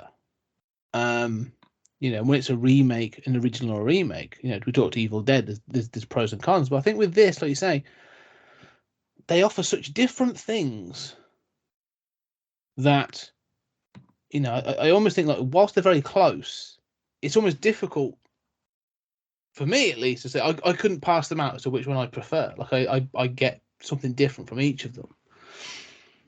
Yeah, I mean, for me, it's an easy call. Yojimbo's better. Yeah. And I love Fistful. I think Fistful is inferior to The Good, the Bad, and the Ugly. I think that's indisputable. Which is just the masterpiece of the Western to me, and certainly Leone's masterpiece. But Yojimbo, not only does it do it first, but as much as I love Fistful and I love a Western done well, there is something so universal about these samurai plots, right? Mm-hmm. I mean, you think about like Seven Samurai.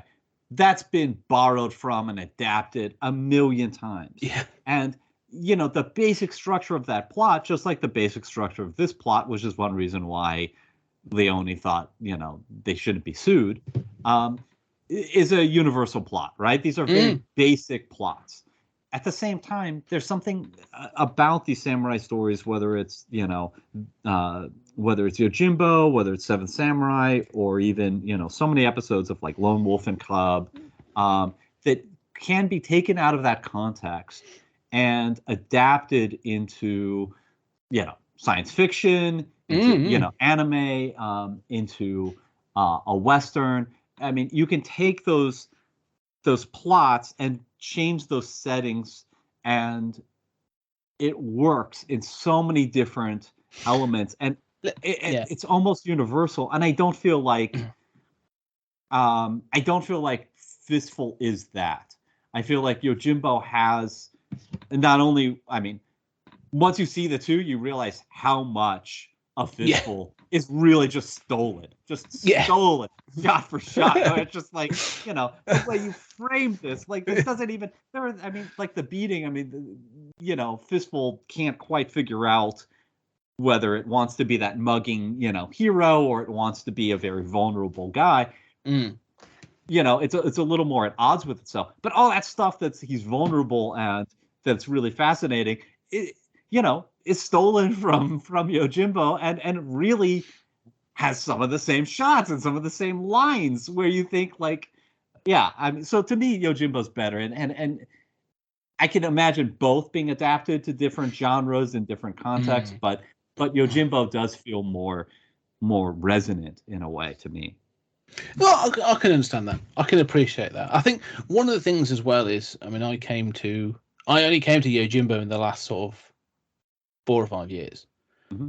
I've known the Dollars trilogy since I was a kid, and I think that plays into these things as well. Like the Dollars trilogy was sort of one of those films, I think, as a weirdly that sort of I remember it being released as a special edition on video.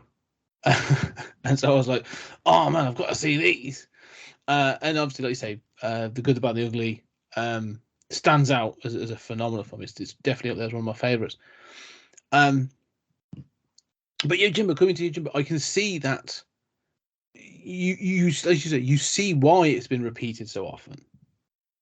Like I say, it is so universal, but like it's here it is in its almost purest form. Like these characters and this thing of like not being perfect and having to adapt and then making bad choices that lead you, to be having the crap kicked out of you. Like, because often you can watch the film and say, don't save the woman, because then you can complete your other plan. Mm-hmm.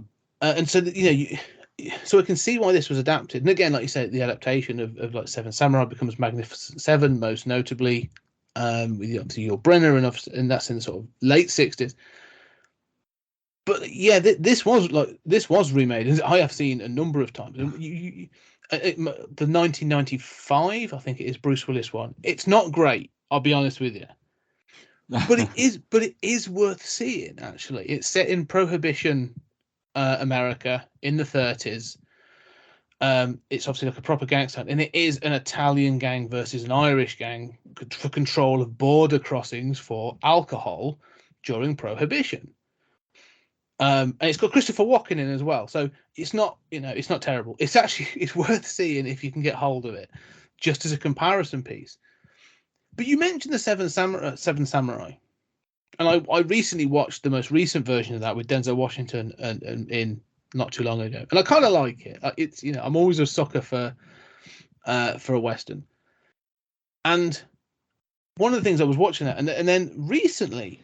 And this is an interesting one. So Zack Snyder originally, and I know I've got to bring back to this, but I just wanted to mention your favorite director. It is, yeah. Restore the Snyderverse or shove it up your ass. I don't care. but like he was going to do a Star Wars film, and then it got canned, and they were like, "Oh no, we don't want to do that. We're going to go a different direction." But he's kept doing it, and Netflix bought the rights to it, and he's making it with them. Oh right, yeah. And the plot was released, or at least a synopsis of the plot. And everyone was going, "Oh my God, this sounds amazing." Now, the plot is this.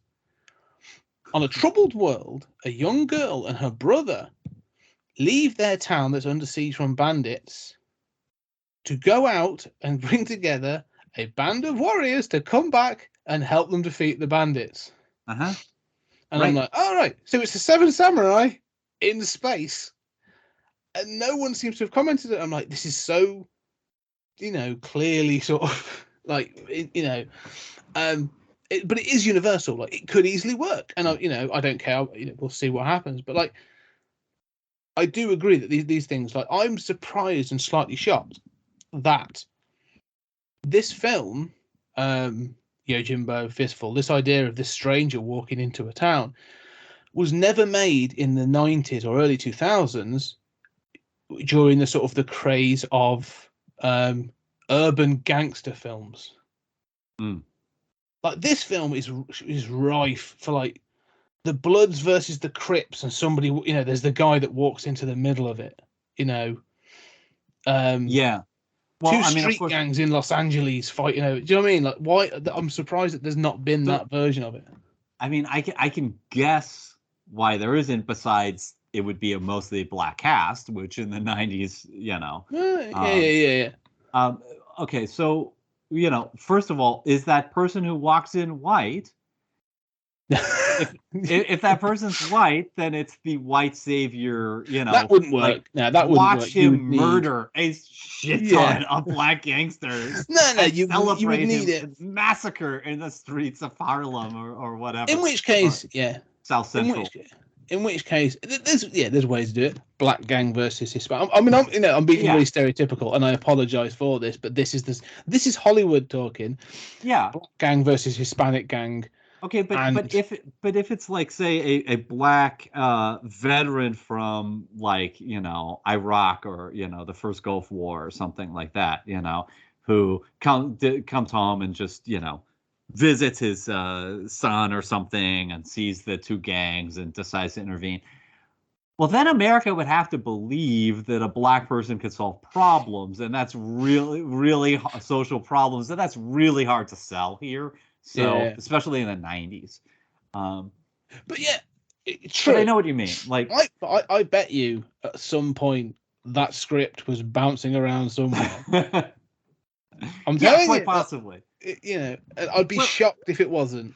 What you said about the Snyder plot, reminds me when I was talking about how adaptable and how universal Yojimbo feels. That so much of what is obviously Star Wars, we've talked about on Stories Out of Time and Space, but a lot of what's good and what works in Star Wars is stuff that's borrowed blatantly from other stuff, including from Kurosawa. Yeah. And so you get to The Mandalorian, and The Mandalorian is such a mixed bag. And everything that doesn't work, every time that they pull in mythology and it's like, Ashoka's here or whatever, golly gee, alert the fanboys. When they go to the fan service and Boba Fett comes in, it's all horrible. It's horrible. I mean, the Luke Skywalker thing is fine, but I mean, by and large, when it wants to integrate into a wider Star Wars universe, it just fails and plants on the ground. But all of those quiet episodes where they're ripping off one Kurosawa movie after another. It's like they went through Kurosawa's catalog and said, all right, this is our Yojimbo episode. This is our Seven Samurai episode. This is Ran. I mean, they just, those episodes are fantastic and they work. And people watch them and they say, yeah, we kind of know it's influenced by Kurosawa, but this is the best Star Wars has ever been. It's pretty telling that people agree the best Star Wars has ever been is when it was most clearly not connected to anything Star Wars and just is Kurosawa with lightsabers. Yes. That's very telling to me. Which also tells me that the story that Zack Snyder was originally going to tell would have been Seven Samurai with lightsabers. Yeah, exactly. Yeah. So which failed was kind Jedi of seen in the Mandalorian. But what's amazing is, I have very mixed views of the Star Wars films, but those episodes, damn if they don't work for me. I showed them to friends. When the hell have I showed it? Been like, hey, buddy, you got to check out this Star Wars thing. That's not a thing Julian often does. And yet, I think that demonstrates the tremendous power of Yojimbo and of this archetypal story. Yeah. And I think part of what is so amazing to me about that is how quiet, how understated, and how particular Kurosawa is. That this is not a wordy script that you could imagine, oh, okay, there's a lot of material here to translate. Half of this film, and half of both films, is just the camera lingering over houses and overturned carts and dirt and roofs and all of the details of this environment, which would make it seem to be very particular, not something that you should adapt. And yet in adapting that, it's almost as if Kurosawa has freed these other creators to say, all right, this is a simple story, but we can make our camera linger over a spaceport in an anime, space cowboy thing, or in Star Wars, or we can linger over the Western town and make it a character, is the cliche, right? Make it come alive. And Kurosawa shows you how to do it. And it seems so effortless. Yeah. But it's the tools are right there in front of you. Yeah, and it works, as you keep saying, like it works. Like when it works, it works. And I think, that's why I think like people do go back to these. And I think I want people off the back of this episode, like, to go back. Like, not gonna lie to you, all right? Fistful of Dollars is easy access. It's sort of it's about 140. It's about 100 minutes long. It's an hour 40. You will notice certain things which I want to sort of point on. Obviously, it was made by an Italian director for an Italian production company, shot in Spain with a mixed lingual cast. So everyone is redubbed. So you'll probably that's the first thing to sort of to note. But it sinks in fine and you get used to it within sort of like 5 minutes. With Yojimbo, it's 2 hours 18 minutes. It's a black and white Japanese film with subtitles. Like, go in prepared. It's great, but you need to give it. I think you obviously need to give it your attention. So please do. Final thing though, I wanted to just note. We said about the amorality of some of the characters, and especially sort of the Western mythologizing of Joe in Fistful of Dollars. So it was released in Italy, massive success. So within a year, Clint was being made to come back to do for a few dollars more. It wasn't made; he was offered, and he decided to come back to do for a few dollars more. Got paid more, and obviously it helped his career. But the making of a few dollars more, all this success, obviously reached America, which is where it was going to be shown, and it was shown on the screens with a little bit of editing. I think they edited some stuff around the torture and stuff out. But it was a huge success. It made this kind of thing, and then it made it to television. And it made it to television a little bit later. I think in the sort of late 60s, early 70s. And when it got to television, they edited it again. But also, they had real problems with the amorality of the character. And so they introduced, and you can find this on the Blu-ray, or it's actually on YouTube as well. So go find it out. A Fistful of Dollars TV opening, and it's about less than 2 minutes long. Wow. Did you know about this? No, this is totally new to me. So what it is, they couldn't get Clint Eastwood in, so you never see his face, but he's in a prison cell, and he's taken from a prison cell into an office, and he is told that his sentence will be commuted or he'll be pardoned if he will go down to this town and he will clear it out of these two gangs. And all you see him is light a cigarette with his hat down. You see him light a cigarette or a cigar, one of those little black reed cigars, and then he leaves. And then it gets into and then it goes into the music for the opening of the film. Wow. So it's pre-credits, and it was just tacked on. And the intent is that you are then to believe that the Clint Eastwood character is working for, I think he's supposed to be the Texas governor, if I remember rightly. He is working for the Texas governor to clean up this town.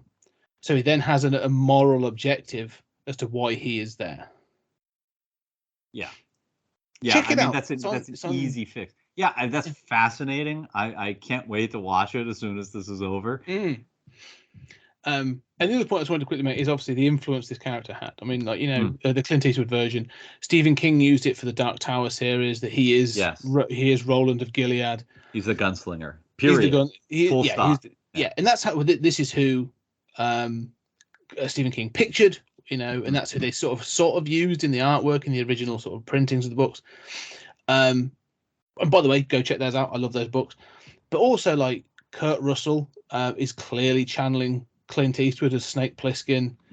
And there's been so many sort of obviously Django with, I forget the guy's name now, but Django is clearly sort of a take on this same character. Everything from Emilio Estevez once did a film where he tried to play the same sort of character, making and playing the Django character as well as the sort of Man with No Name. The Man with No Name has just been repeated again and again in cartoons, in anime, in film. This character, this figure, this iconic sort of this monomyth that has been created is in the West is so prevalent now that, like you say, I think it's obviously beyond this film, but it's fascinating to see that this is where it was born, out of this cheap, low budget Italian spaghetti western. Well, I want to elaborate on that and return to Yojimbo as well. But I think that it's not just that people imitated the sort of silent, tough guy type of Clint Eastwood, who could still get fucked up and hurt. But it's also that, in terms of film history and Western history, the amorality and the anti-hero was so shocking. And, you think about the influence of that on the war genre, right? Yeah. Where Westerns were transposed into war movies, and in the war movies the Americans were always the good guys, and you see John Wayne does his horrible Vietnam film, which is really just a John Wayne Western, pretending that Vietnam is the good fight of World War II, as if World War II wasn't also dirty and horrifying. But this is an attempt to sort of carry that earlier good guy mode into the Vietnam era. And Fistful perfectly fit the Vietnam era in terms of, even if we're doing a good thing over there, we're not exactly the good guys, right? Yeah. That's a lot of dead people who don't deserve to be dead. There's napalm, there's, Agent Orange. I mean, people still thought that it was a good war, but I mean, every year that passed, it was crystal clear there's a lot of grays here. And in fighting communism, we're doing a lot of horrible things. That's hard to justify and hard to live with. And I think that was so revolutionary. And when we see anti-heroes in movies, especially American movies, especially Westerns, but also war characters who are allowed to, maybe they do a good thing like save the couple, but are allowed to be really gray characters who don't seem to be inspired by doing good. All of that owes a profound debt to the influence of A Fistful of Dollars, in my mind. Well, I think, you know, Clint, as you said as well, Clint Eastwood sort of knew he was onto a good thing. I mean, beyond this, he obviously made the rest of the Dollars trilogy, Fistful, Few Dollars More, Good, the Bad, and the Ugly. But beyond that, I think the character of this obviously was redeemed. I don't know if that's the right word, but like was brought to a close. There's a final chapter in this book in Unforgiven, which again is a fantastic film. It's well worth checking out. However, I would say even before that, he takes the character of this sort of the unnamed, you know, the man that rides out of the desert to the nth degree in High Plains Drifter. This anti-hero. Now, if anyone's ever seen High Plains Drifter, starts with there's a town called Largo. A guy rides into town, and there's basically this town is sort of to be attacked by bandits. But what you find out is that the reason this town is vulnerable is because the previous sheriff was dragged out by the bandits and killed. And so this guy comes in town and says, yeah, you know, well, basically sort of like, not yeah. He's like, yeah, I'll help you out, kind of really gruff. Within the first 5 minutes of the film, he rapes the local prostitute. She then falls from. It has real problems. On this film it does not age well. It's a great film, but it hasn't aged well. But he basically sort of helps. It's one of those films that he trains the town to prepare to defend itself. You know, it's that kind of film. And then he paints the town red, and instead of Largo, it's called Hell. And when the bandits come, he sort of basically sets the town on fire, and he kills the bandits. And the film is left with you.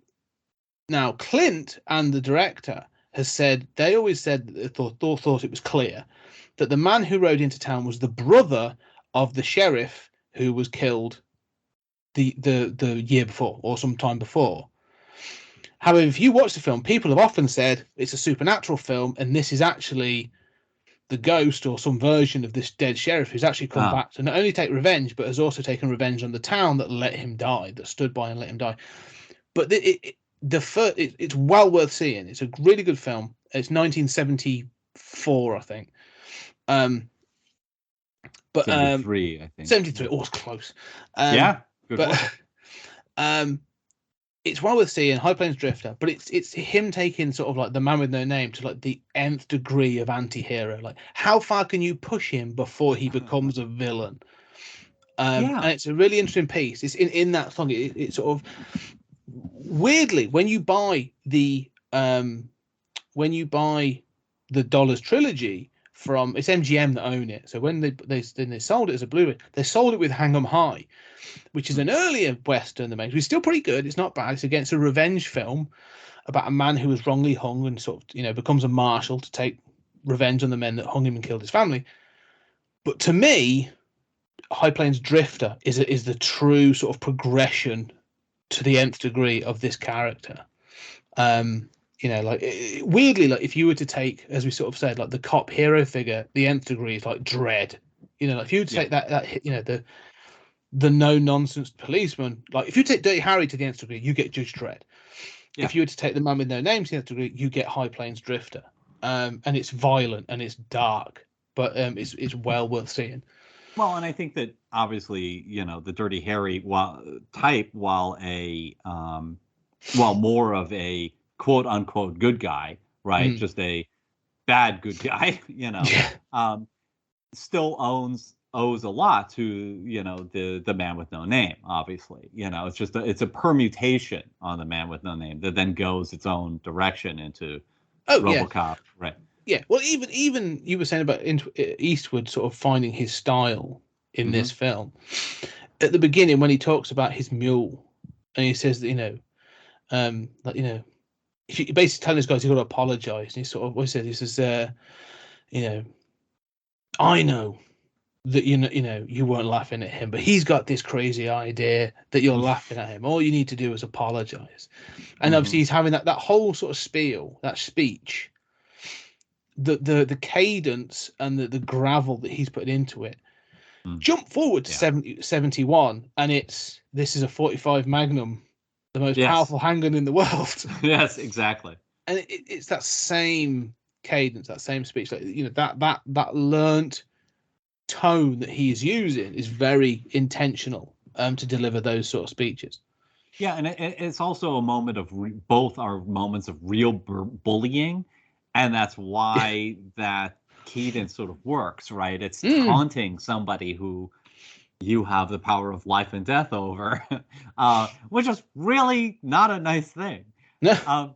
I was thinking about, I haven't seen High Plains Drifter, but I was thinking about how, you know, going back to the Vietnam era, High Plains Drifter is 73, and, you know, it sort of reminds me of, you know, we see some of this in Fistful with the, you know, the burning of at least, you know, one major building, but, you know, this idea of we had to destroy the town to save it, right? Yes. Like which is very Vietnam era. Like, yeah, you're the good guy. You took care of the bad guys. You won, quote unquote. But, you know, the town is now a wreck. It's like Dresden after the war, you know? Yeah, or you know, Waxworld after Arnold Rimmer visits it. Yeah. Yeah, no, I feel like that. And there are counters, and it's something to be looked at maybe one day, is Clint Eastwood's westerns in how he portrays this thing, because you get people, you get these characters either side of this notion of this thing, because you get, you know, an interesting one is the outlaw Josie Wales, which is very much a defensive character, but he is a southern. He was on the side of the Confederacy, like that's the character. So it's an interesting sort of portrayal in that one. Again, family killed. But a further version of I forget which film it is, but you've got Pale Rider, another one where, like, you know, he's a priest, or he pretends to be a priest and comes into town and then sort of acts of violence. It is very much about this sort of duality of morality, you know, the duality of moral acts. Can you do bad things for good causes, and where's the line? And obviously that sums up in Unforgiven, and I would not be surprised if there's not a book about this, looking at the sort of, especially the Eastwood portrayal of Western characters, because John Wayne, like you said, was clear cut. You know, if if you're an Indian, you're probably dead, you know, if he's in a cavalry film, and these other things, and I think I don't know enough about the American Western. I know the Eastwood filmography pretty well, but I often think of like Shane in 54 being this sort of like the death of the original clean cut hero. You know, even Shane himself admits to sort of like, and Shane's a great film again, because it's sort of like you say about this amorality, like, you know, he comes in and he looks like the sort of the hero, you know, the tassels on his chaps and all this other crap. But even in that, like he says, like there's a discussion where he's like, no, I'm a gunfighter, like, you know, like I don't do, you know, he tries to make out that he's always done good things, but like there's always that notion of like, you've killed people, and you're showing. I think it's when he's showing the boy how to use the gun, and it's like, yeah, no, that's not what this town is for, and he has to sort of like, you know, so even at the end of it, when he's won in inverted commas and he's dying, he's like, I can't stay. Like, I will corrupt this town with the violence I bring. And so, and then obviously, you know, that's him going out into the wilderness. But that violence happily then comes back with Eastwood and others from Europe. Well, I mentioned that I've been reading Jean le Carré stuff, and it strikes me now that all of this is produced in the context of the Cold War, and the idea of, you know, we're the good guys and we're fighting for a cause, right? And you have the sort of rah sort of World War II and post World War II sort of like, right, you know, like the commies are bad, and, you know, like the Korean War is gonna be great, you know. Not so much, but people, you know, I mean, people weren't aware. I mean, it's weird that the Korean War was not depicted in the world press as the kind of brutal Vietnam-like Yes. thing that it really was. But there, I mean, at least there seemed to be clear good guys and bad guys, right? At least to the West. And then you get into the Vietnam War, and you get into a sort of wider acceptance that, we are doing things as part of fighting communism that are horrifying, and we are in bed with dictators and torturers, and, because they support capitalism, and we're overthrowing, democratically elected governments because they are a little too socialist or friendly with Moscow. And it's very hard, and you can still justify it, right? Yeah. But it's very hard to pretend that there isn't a morally or ethically gray area here. And then you get to the post-War Cold War era where all bets are off, and you can only make Unforgiven in that era, right? You could not make Unforgiven in 1989, No. Well, and so all bets are off, and then the mission, right, the assumption that this is all for a good cause kind of evaporates.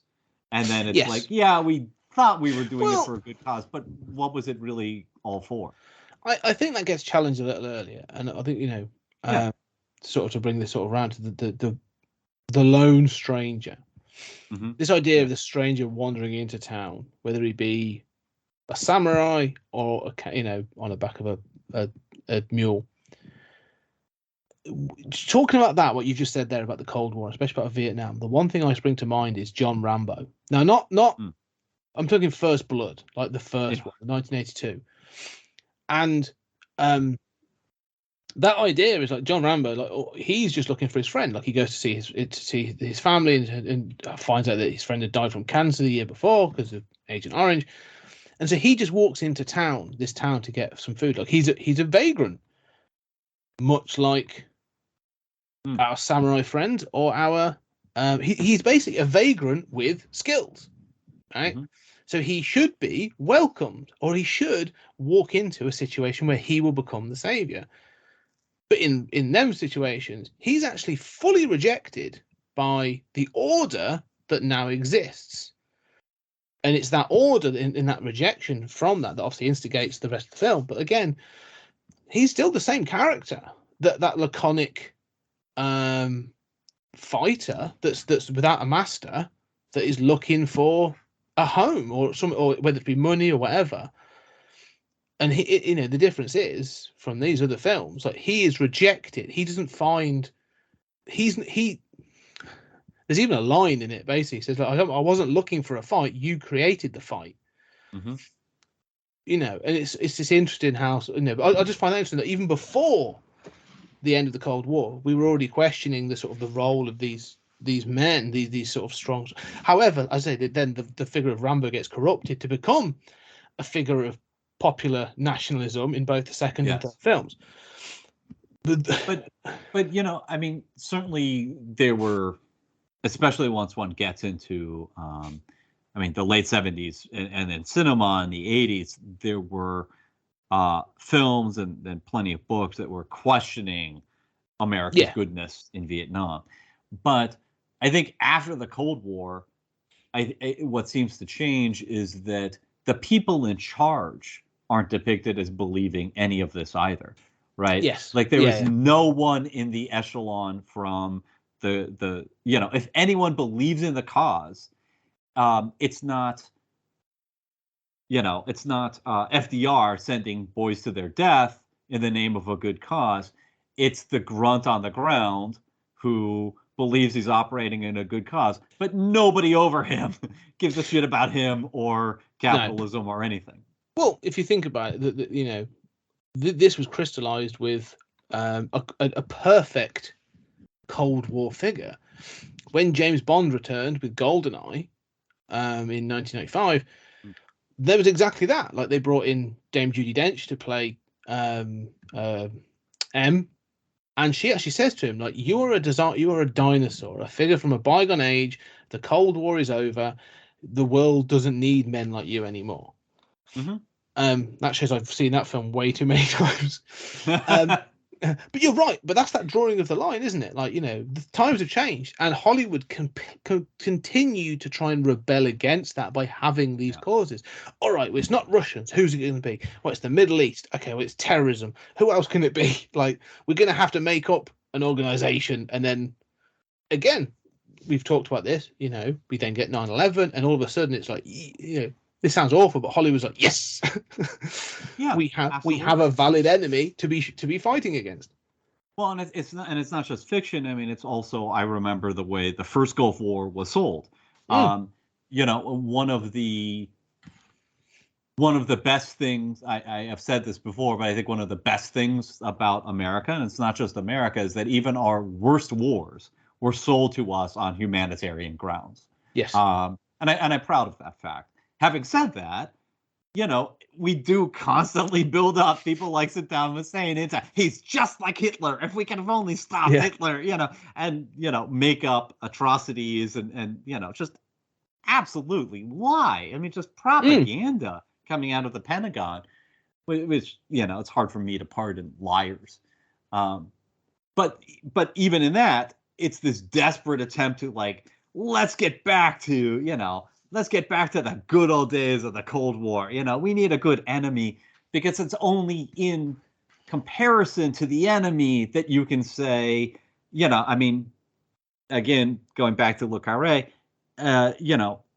Britain especially has suffered for this, because America can fall back on, we're the land of the free, we're an immigrant country. We can fall back on these mythologies of ourselves. Yeah. Britain, in the wake of the Cold War, flounders even more, because those mythologies in America were strengthened by having opposition. Britain, in the wake of opposition, becomes much more rudderless. Yeah. And I think that all of this comes out of these films. Yeah. No, I agree. I think it's very true. Anyway, I think we've gone. That was a wonderful little rabbit hole I wanted to track down, but. Let me offer one final thought. We're talking about the influence. I know we're over time, but we're talking about the influence of Fistful. Let me just say, Yojimbo illustrates the fundamental internationality of art and the importance of knowing foreign film, because Yojimbo was, and Kurosawa was borrowing from Western film. He was borrowing wide shots. He was borrowing narrative structures. He was doing things in Japanese film that were influenced by the West. And in turn, Yojimbo gets stolen and turned into an Italian film, which is fundamentally an Italian film. It's not an American film, that is about an American subject that has profound influence on all of American cinema going forward. And this shows, even in the 60s, that you cannot understand any nation's artistic output or culture without understanding this international context of borrowing, and no nation is an island. No, it's not appropriation; it's homage. I think that's what we're trying to get down to. And it's that merging of ideas, though. Like I say, the influences these films have had. You're right, because Kurosawa and Yojimbo was not created in a vacuum, and you know way more about Kurosawa than I do. But post World War II, Japan was flooded, for propaganda reasons, with American cinema. So he was making films in that, or at least coming up as a director in that era, being directed by American censors based in Japan that were making him make specific films. So the snake starts to eat its own tail in these sort of situations.